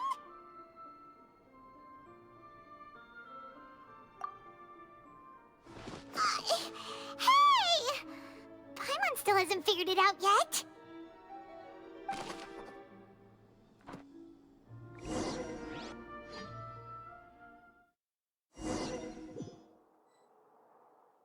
And whose image do you see, Marcel? Is it a man named Vacher?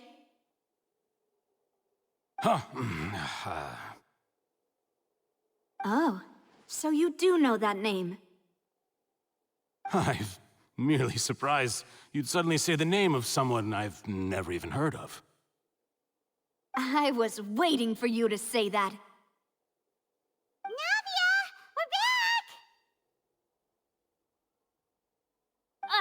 As expected of my partner.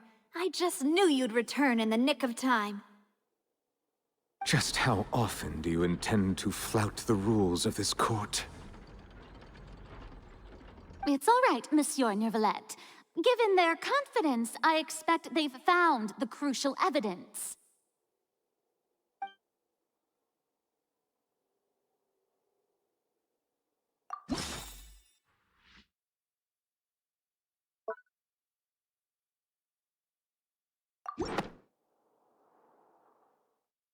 But the truth of it, Marcel, is that you've always been Vacher.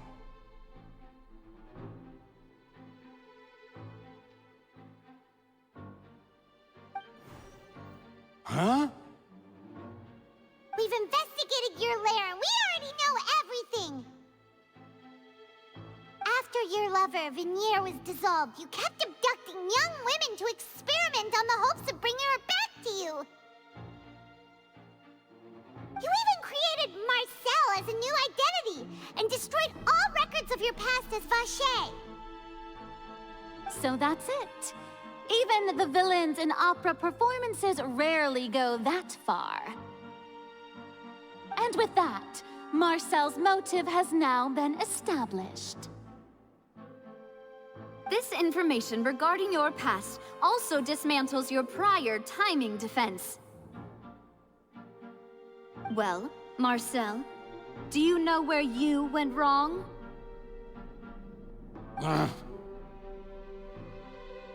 You fixated your gaze on the lover that passed away, instead of paying attention to the living people around you. So, you never noticed how we changed, or how we grew as individuals. You also never understood Boss's real expectations for his daughter. Or our determination to see things through. Your determination. Mr. Marcel, please speak up now if you would like to defend yourself. Otherwise, the trial will move on to the next stage. Do you really think I wanted to do any of this? Pay attention to you? What for? Have you ever paid attention to me? Ever empathized with my pain? Ever known how it feels to watch the love of your life dissolve right in front of your eyes? No one helped me. No one even believed me. All those decades ago, even the officers from the Maison Gardiennage were laughing at me. They said there's no way a human being can turn into water. So I must have gone mad from grief. Vinier's death was brushed away by all of you as if it didn't matter at all. Well, now you know, don't you? Ha! Well, it's too late now.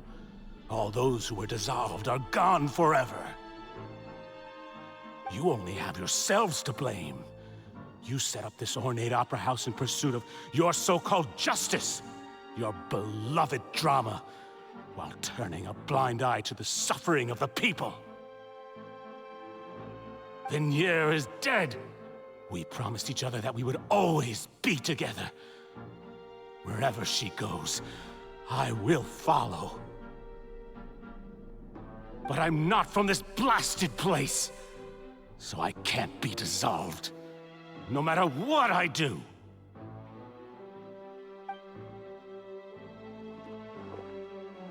Hey, is that water from the primordial sea that he's drinking? I can't dissolve! Can't dissolve! Can't dissolve! Do you all see? I can't go, I can't follow. So if I can't go where she is, what choice do I have but to try to bring her back? I did all of that, and in the end, that accursed Callus still got the better of me. I spent my entire life living on pins and needles, only to get stabbed by his idiot daughter at the very end. The suspect is exhibiting signs of mental distress. Guards, please restrain him.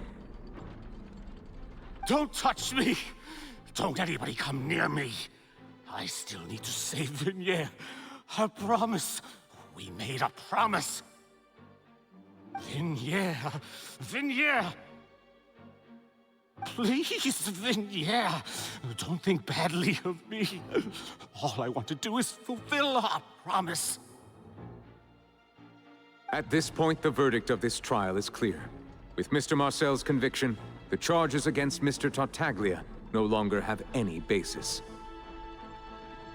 Fine by me.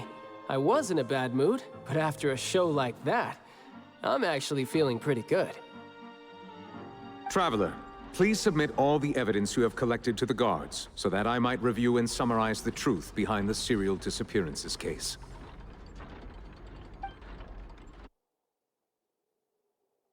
The man now known as Marcel was originally named Vacher, and worked as an adventurer with his partner and lover, Vignier. During an underwater expedition, Vignier accidentally came into contact with water from the primordial sea and was dissolved in front of Vacher as a result. Vacher learned of the primordial water's existence through the work of others and began to kidnap young women for research, with the goal of discovering a method to restore Vignier back to life. To cover his tracks, he invented the new alias of Marcel and began to operate a business in Poisson.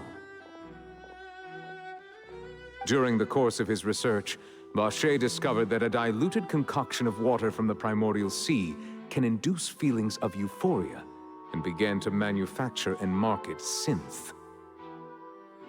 However, as he accumulated wealth to fund his continued research and expanded the scope, he came into conflict with Spina di Rosula. After exchanging blows with Spina di Rosula for many years, Vacher decided to assassinate their president, Callus, at a banquet. Although the assassination did not go as Vacher expected, he was able to turn Callus into the murder suspect by dissolving the assassin he sent to the scene. And just recently, Vacher attempted to frame Linny as the culprit of the serial disappearances case, using a similar method. However, his attempt to frame Linny failed, and the power of water from the primordial sea became public knowledge. This case also exposed enough of Vacher's machinations that he was eventually successfully charged in court. Thus concludes the enigmatic history of the serial disappearances case, with the truth revealed to all.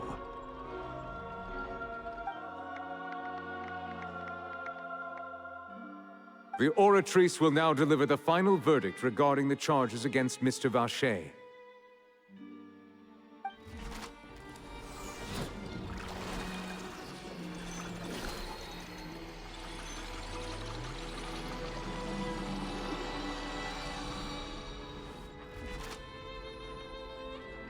According to the judgment of the Oratrice Mécanique d'Analyse Cardinale, Mr. Vacher is guilty.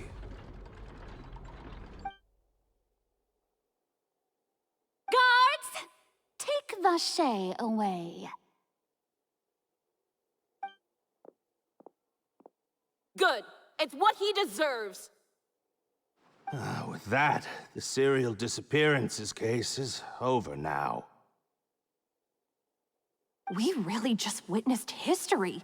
Who would have thought the true culprit would be such a polite and well-spoken guy? Yippee! We helped Navia bring the bad guy to justice! He's hurt so many innocent people, and now he's finally getting what he deserves! Huh? Are you okay?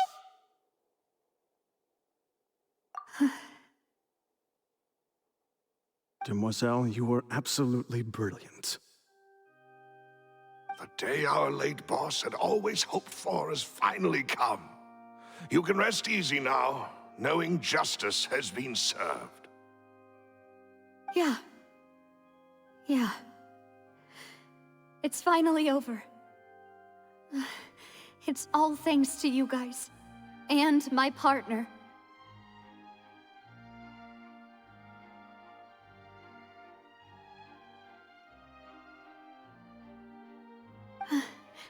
See, Papa?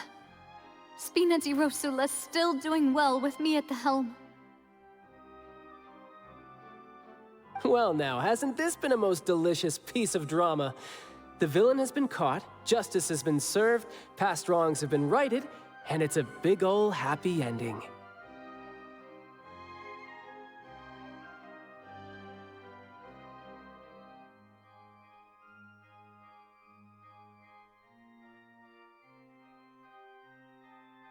Since it's been such a great show, I'll just let the false accusations against me slide. Either way, I've still got some business to attend to. So, if you'll excuse me... Please wait just one moment, Mr. Tartaglia. What now? None of this has anything to do with me. According to court protocol, since this trial was initiated due to a charge against you, A verdict must also be made regarding the initial charge before the trial can conclude. Oh, come on. Is this really necessary? Haven't you already caught the real criminal? Isn't it time for side characters like me to exit stage left? Please respect the laws of Fontaine. This has always been the rule. All right, but this sure is a lot of hassle. All I need to do is stand over there, right? Let's just get this over with. Through evidence presented in the public trial that was just held, it has been established that Mr. Tartaglia has no direct connection to the serial disappearances case. The guilty party has been identified, and thus it is logical to suppose Mr. Tartaglia is innocent of the charges. We now turn to the Oratrice Mécanique d'Analyse Cardinale to render the final verdict on the charges.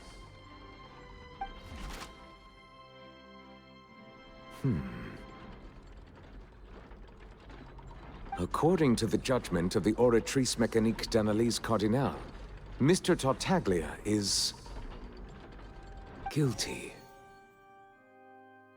What? Hey! That's not funny! Didn't you just say I'm supposed to be innocent? What's with this verdict? Is your justice machine malfunctioning? Huh? This has never happened before. The Oratrice actually returned a different verdict from the Chief Justice. I mean, have you ever heard of an innocent Fatui Harbinger? Do you think the Oratrice might have just convicted him on general principle? But weren't the charges about the serial disappearances case? No matter what else he's guilty of, it shouldn't affect the verdict in this case, right? The judgment of the Oratrice Mécanique d'Analyse Cardinale is, by law, the final verdict of the court. We must accept the guilty verdict. Guards, please take the suspect into custody per court protocol.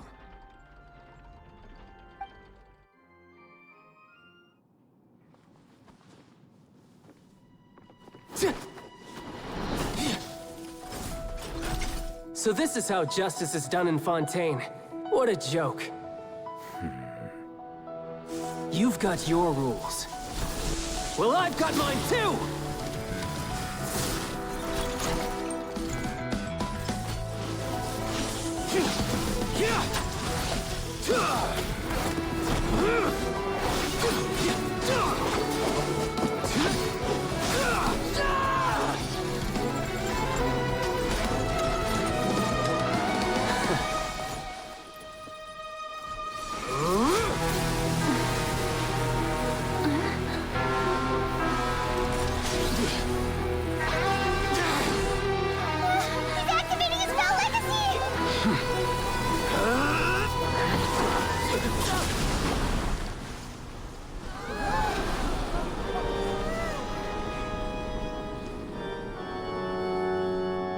I am sorry.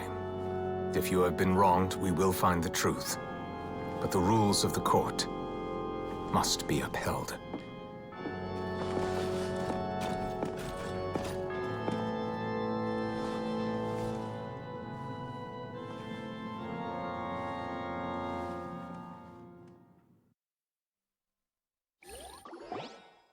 Hey, Monsieur Nouvelette, what's going on?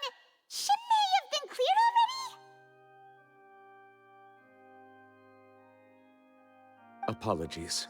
This is also the first time I've encountered such a situation. However, according to the rules established at the conception of Fontaine's court system, the Oratrice's judgment is the final verdict of the court. All I do is follow court procedure. As for why the Oratrice arrived at the conclusion it did, you should probably ask someone more knowledgeable than me.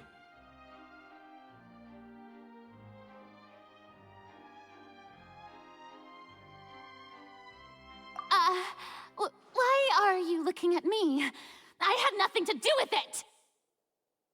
I don't know what happened there either. Hey, stop staring at me! What does Lady Farina mean by that? She says she has no idea either, but that's impossible. Didn't she create the Oratrice herself? Yeah, so are the verdicts reliable or not? Can results like this really be called justice?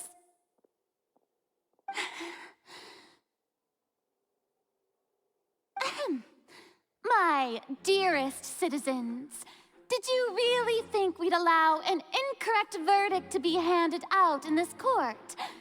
Did you really believe that the judgment could be mistaken or be the result of some sort of random mishap?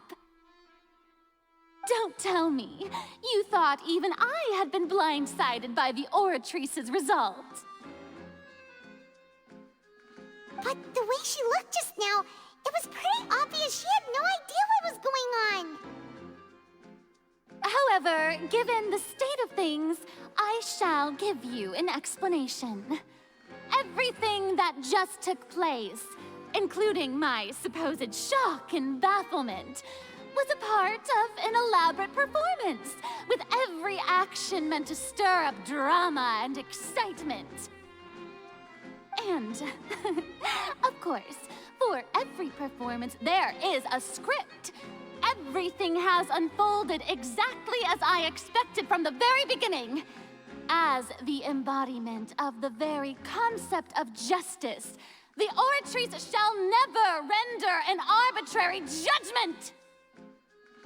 If you thought Child had nothing to do with the serial disappearances case, it is only because you've been blinded by the superficial appearance of innocence.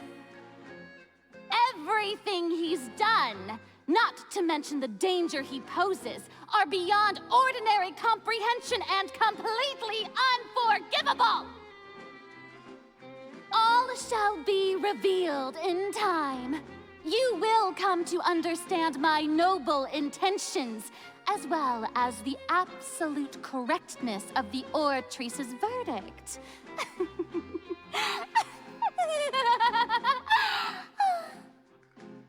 Now, having said that, although I hate to leave things hanging in suspense, it is now time for this performance to end.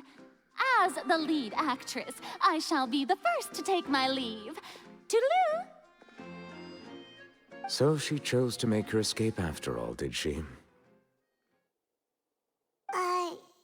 So you're saying we shouldn't put much stock into what she just said? She probably just put on that performance to save face. As for the truth, it's unlikely that she actually has any idea. However, please be assured that I will continue to investigate this case in a personal capacity. Just as I promised, if the judgment has been incorrect, we will do our utmost to clear his name. All right. Even though we feel pretty badly for him, we'll take your word for it for now. After all, he's done plenty of bad stuff, so he should have known he'd go to prison someday, right?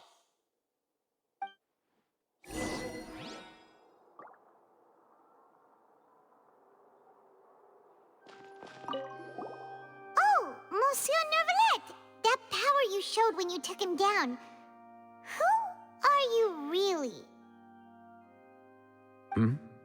I'm the Chief Justice of Fontaine, of course. If officers of the law lack the strength and capability to enforce it, then it makes a mockery of justice.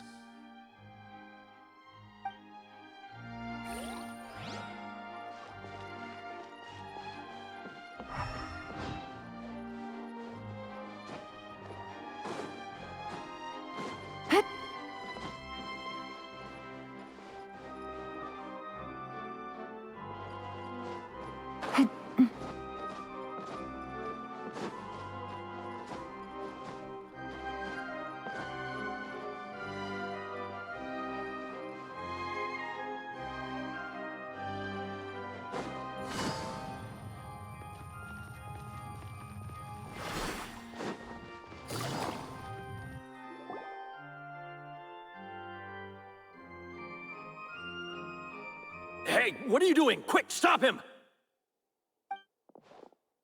Traveler! Hey! Traveler! Marcel! What are you doing over here? Stop resisting arrest! Cease, or we'll add another charge to the list! No, wait! I just want to ask the Traveler something. I'm not looking to run away. Please, just let me ask this one small thing. Go on. Thank you. I was being led away when I finally realized something. Where did you first hear the name Vacher? I erased all records of that name. So, unless... Are you still trying to prove your innocence? Give it up. You've already been convicted. Really? You did? You're sure? You met her? But how could that be? How did you manage to do it?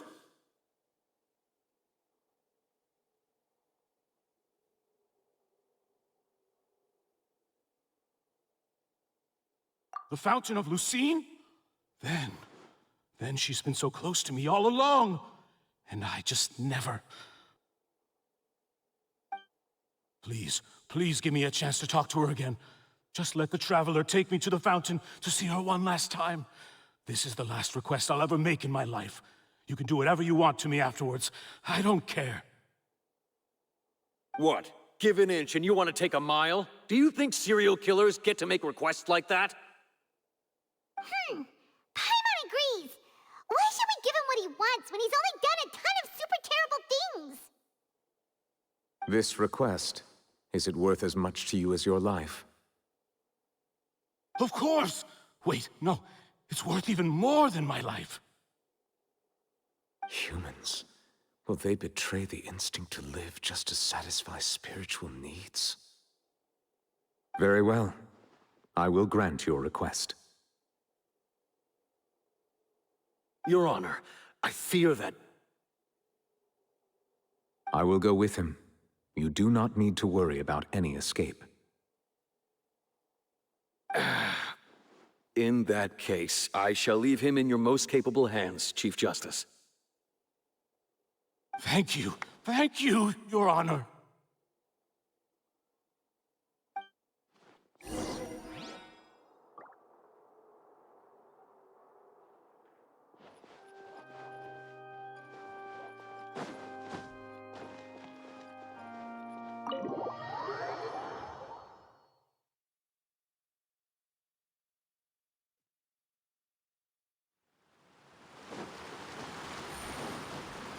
Take it easy.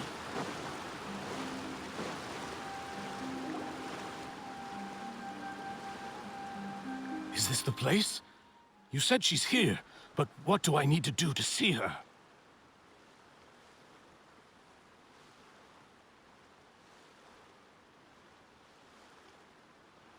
Yeah, and even Paimon could hear her after drinking that thing. Didn't you just drink a lot of it on the stage as well?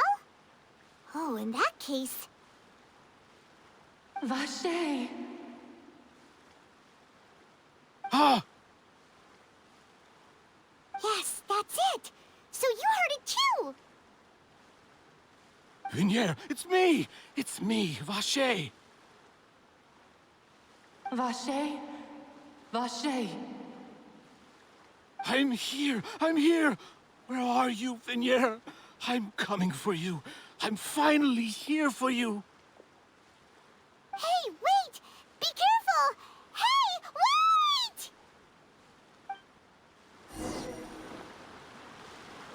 Vignier, is that you? It's me, Vacher! Vignier! Vacher? Why did you come? Didn't I say? You don't need to look for me. You look a lot older than I remember. How long has it been? It's been more than 20 years. I've suffered for over 20 years since the day you left.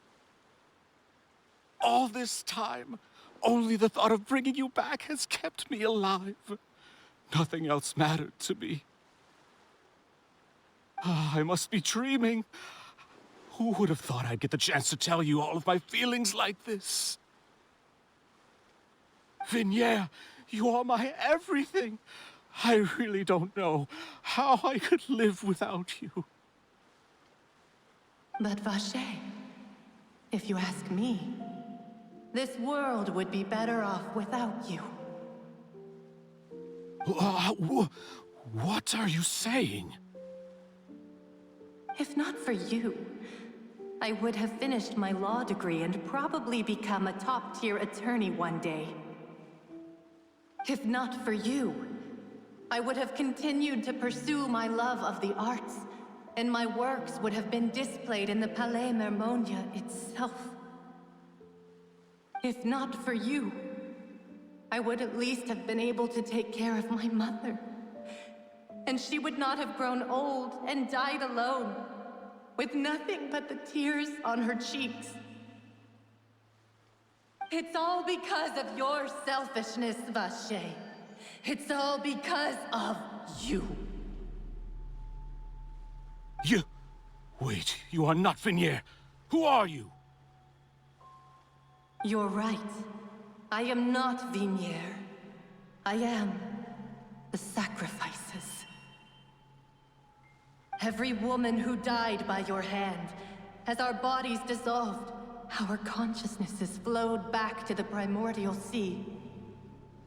Our thoughts circulated endlessly within the primordial sea, and we were no longer individuals, but we became one, just as streams of water come together in the sea.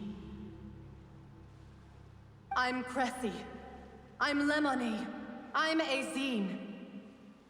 The only one I am not is Vignier.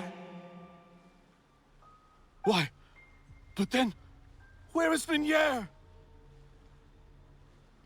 She doesn't want to see you anymore. Every tendril of her consciousness is avoiding you. This is what you get for your selfishness. Your selfishness robbed us of our lives and our futures. You said time and time again that you'd do any and everything for her. But did you ever consider whether she'd want to see you do the things that you did? If she would despise you for what you became?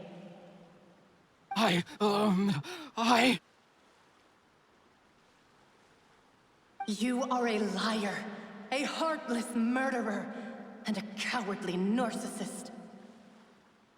The only thing you are not is Vignier's beloved. From the moment your first victim died and her consciousness merged with Vignier's, she has had nothing but pure hatred for you.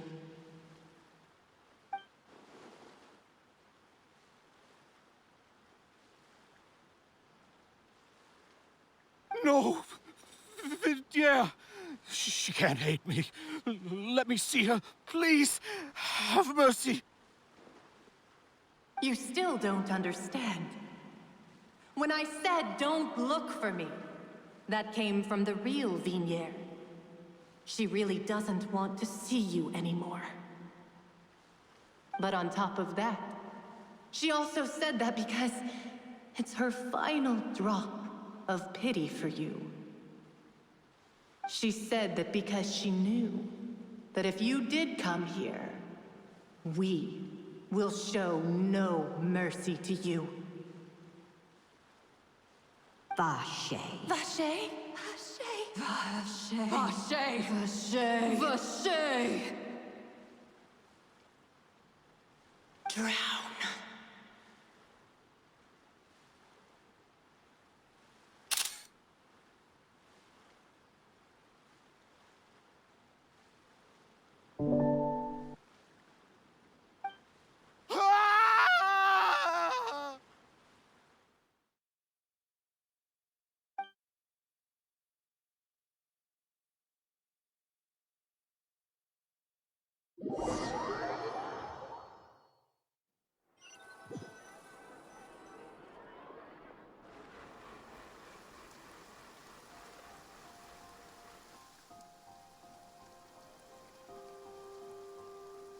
Finally, we have some time to do shopping.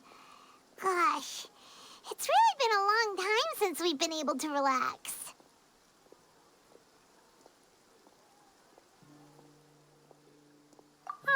Well met, partner. I knew something great was going to happen when I woke up in such a good mood today. Even this weather can't put a damper on the demoiselle's mood. It's a pleasure to see you both again.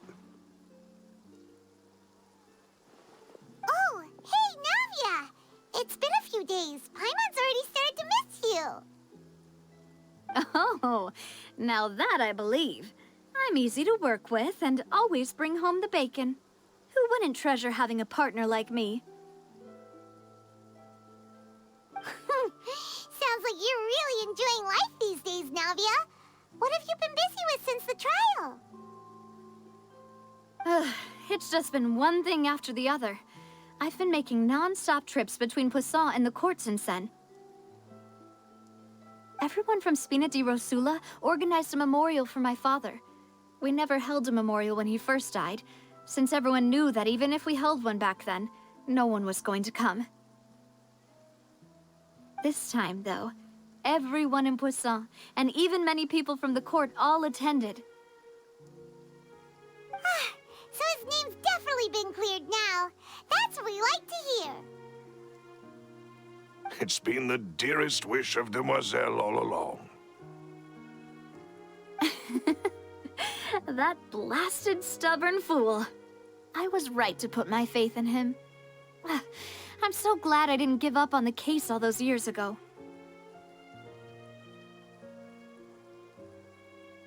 Oh, by the way, I ran into Charlotte just after I left the memorial service.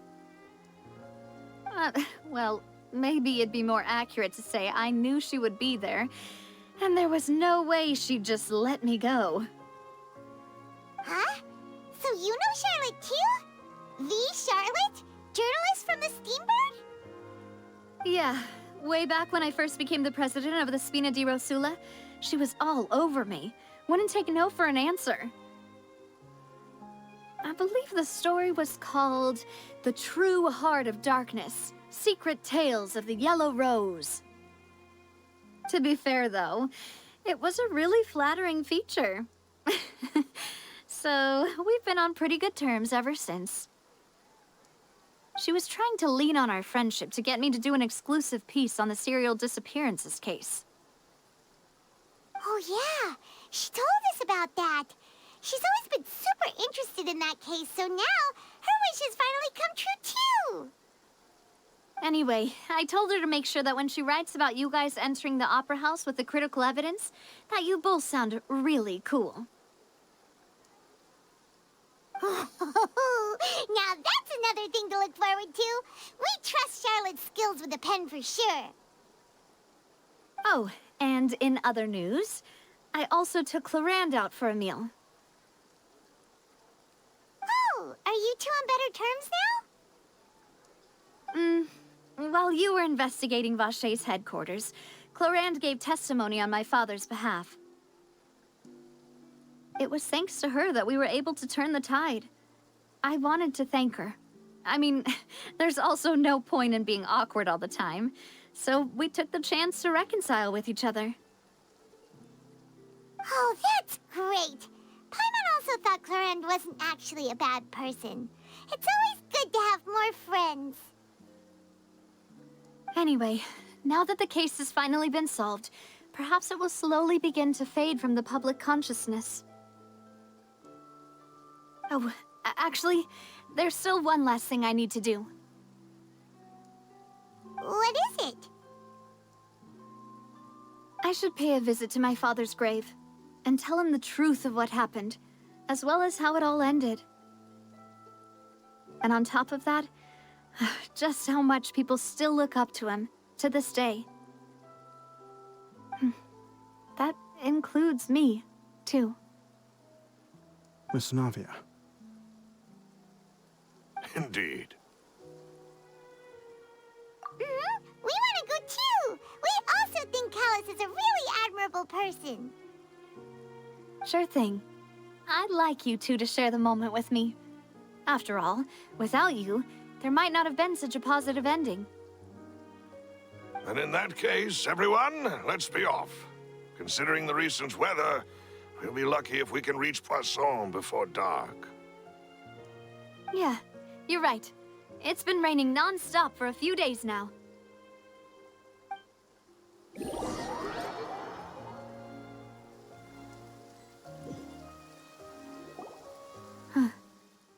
This is where my father's grave is.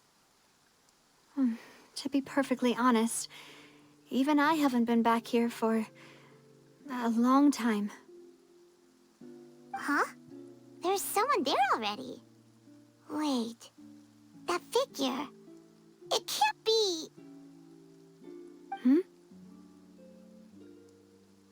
Isn't that Nervalette? Why would the Chief Justice be here? Huh? Navia?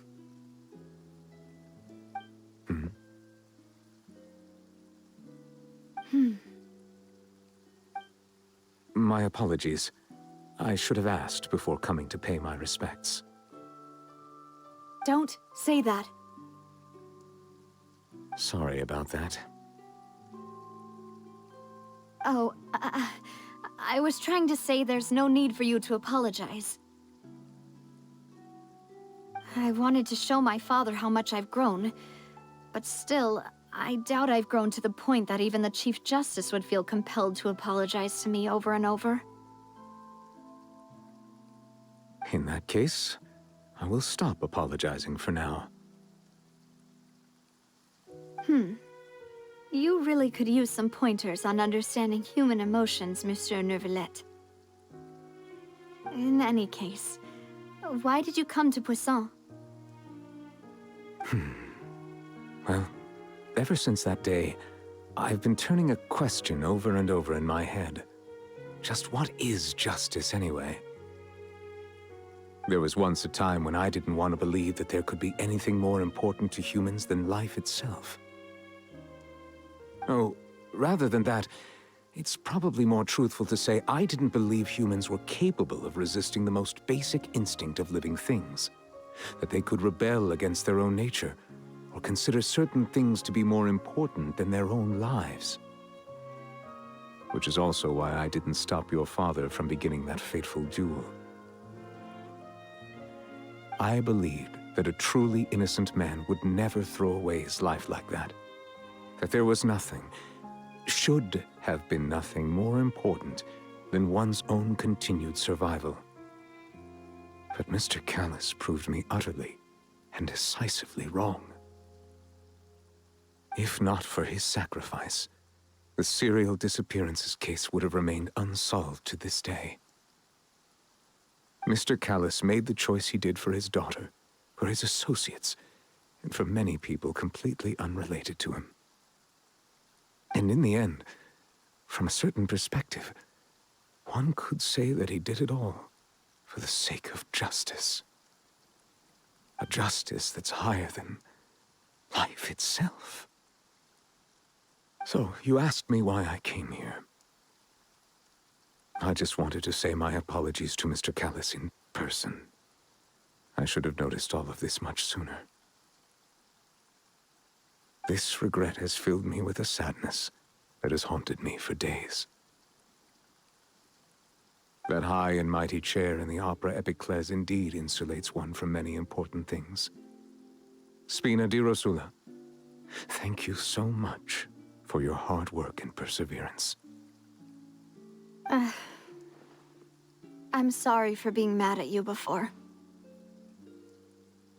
So, you're actually one of those types that's cold on the outside, but pretty thoughtful on the inside, huh? That reminds me of Silver, one of my guys. Sorry about that. Self-expression is not one of my strong suits. Didn't I just say you don't need to apologize? Ah, so Navia and Nervalette seem to have made their peace as well. Let's not disturb them for now. We can wait till after they're done.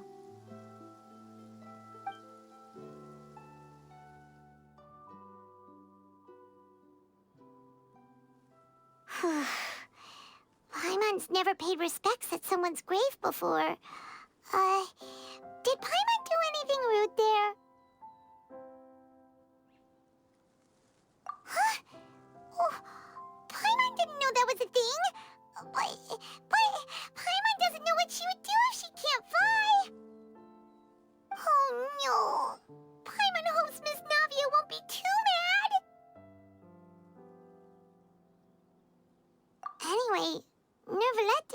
standing around there. It's not often that we can catch him alone like this, so why don't we go talk to him for a bit? If we can't talk to Lady Farina, we can at least talk to him, right?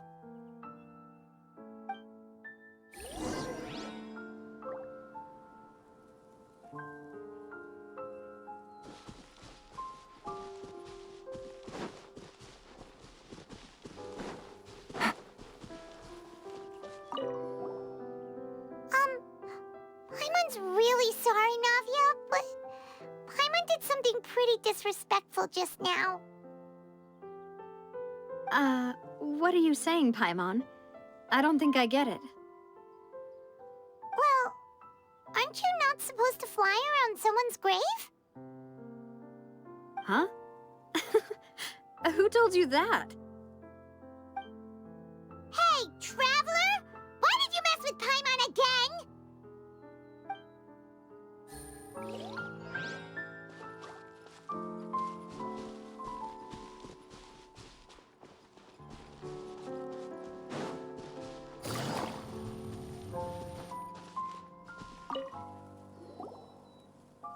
Oh, it's you two. Did Miss Navia invite you to come pay your respects to her father? Mm-hmm. We ran into Navia on the streets today, so we just followed her here. I see.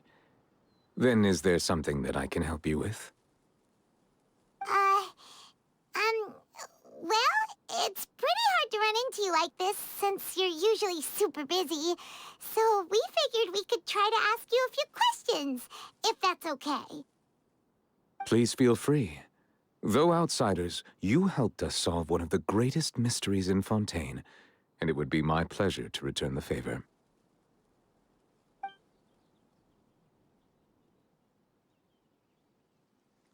So, at court, the bad guys referred to that special water as water from the primordial sea, but what is it really? Truthfully, that name is already quite accurate.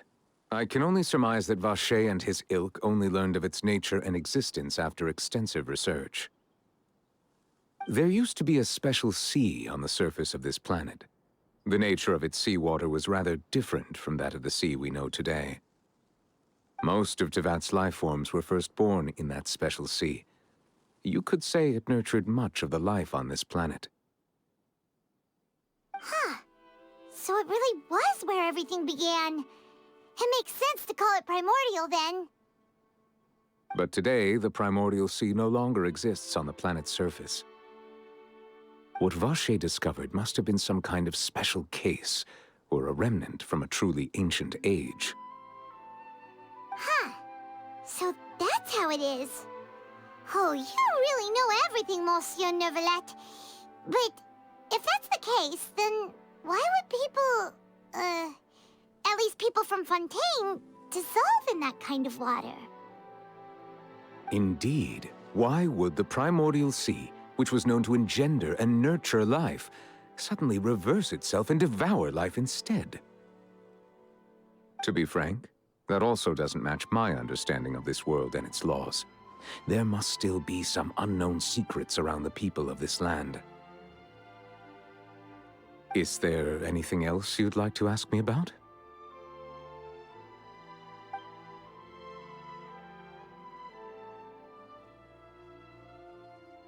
That the sea levels will rise and everyone will be dissolved in water, leaving Farina crying alone on her throne, but the sins of the people will be finally washed away for good. Does that appropriately summarize the version you've heard? That's right! It was Linny that told us back then. And that about covers all the main points. Yes, up to the present, I think we reached a point where we have no choice but to confront this prophecy directly. Rumors have it that this prophecy is rooted in the last words the former Hydro Archon left to the world before she passed away. A prophecy? Of the former Hydro Archon? Wow. This is the first time that we've ever heard of it. Two parts of the prophecy have already proven correct. The rising sea levels and the ability of the people of Fontaine to be dissolved. We should be more vigilant and stay on the watch for further signs. Speaking of the prophecy, Farina has also always taken it quite seriously. Indeed, she has been collecting information and intelligence from across Tevat for this purpose. If the rumors were true, then perhaps this prophecy is the conundrum left to Farina by her predecessor. But with Farina being the way she is, can we really trust her to solve it? Is there anything else you'd like to ask me about?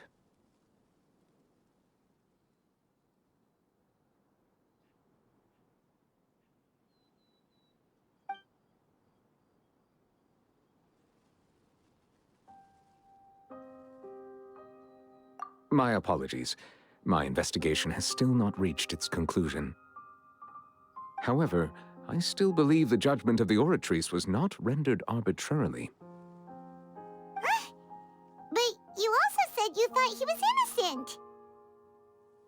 For many years, I have been quite aware that the Oratrice does not simply mechanically repeat the verdict that I give on each case. As a divinely created mechanism, the people's unified faith in the concept of justice is integrated into it. Not only can it produce the incredible power of indemnitium, but it likely also possesses other traits, such as self-awareness. Which is all to say, I have been prepared for a situation like this for a long time. Huh. So when Lenny told us that he heard a human voice from the room where the Oratrice's core is stored... I was not aware such a thing had occurred. Perhaps that could serve to prove my conjecture. I will add that to the list of items to investigate. In any case, I am inclined to believe that the Oratrice does have a methodology all its own. We just do not have enough information. Based on Farina's reaction, I doubt even she had any idea what was going on. She managed to bluff her way through it, though, with her time-tested twin tricks of bravado and drama. While we do intend to get to the bottom of this, for now, we regret to say that the Fatui Harbinger will just have to bide his time in the fortress of Meripede. If we did incorrectly convict him of crimes he did not commit, we will most certainly compensate him to the fullest extent allowed by the law. If you ask Paimon, the only compensation he'll want is a no-holds-barred fight with you. Is there anything else you'd like to ask me about?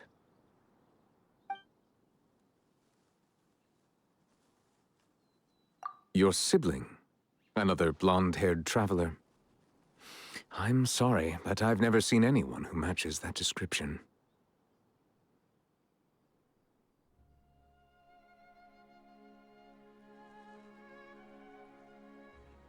If he ever stepped foot in Fontaine, I'm sure he followed our laws to the letter, and had no reason to appear on the stage of the opera Epicles.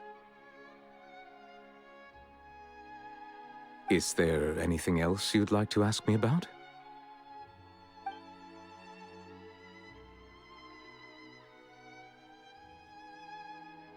Very well. It was my honor to provide you with what answers I could. I very much enjoyed conversing with you. It will soon be time for me to leave this blissful tranquility behind and return to Palais Memoria. You really are super busy, Monsieur Neuvillette. Paimon thought you only came here to pay your respects today because you had the day off. Crime and villainy do not have the day off, and so justice must work around the clock as well. This is merely the nature of a justice's work. All right. You've got a point. Huh? Paimon just noticed that the rain has stopped.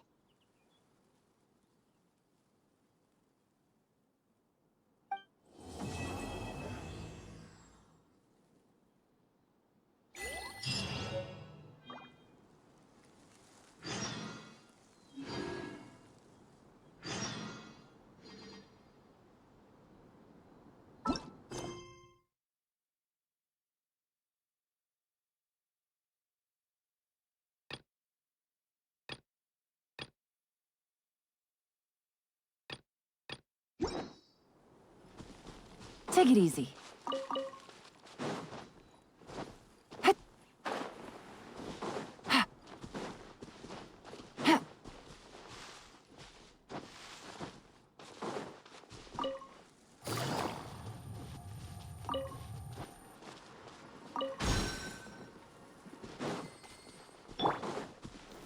Stabilize! Hey! Right now. Gotcha. Busted. Ha!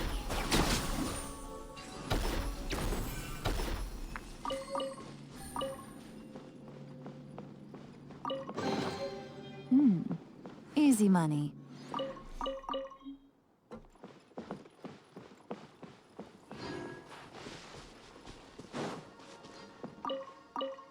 Take it easy.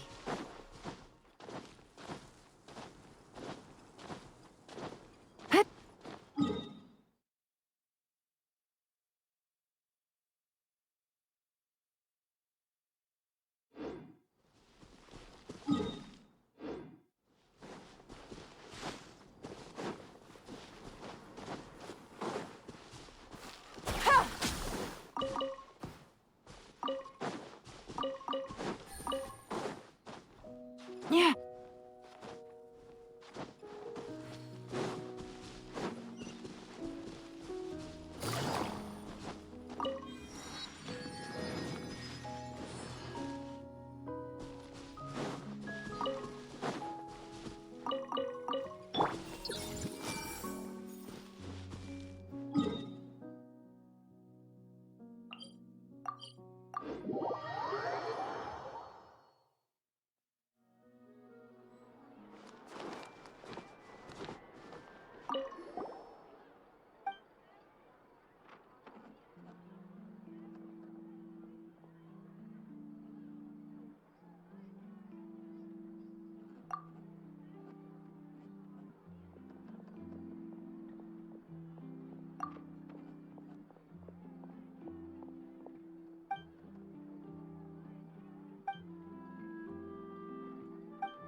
Add Astra.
There'll be an extra fee for that.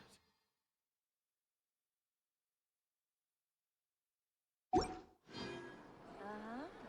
you're right. Exactly! But none of them believed me!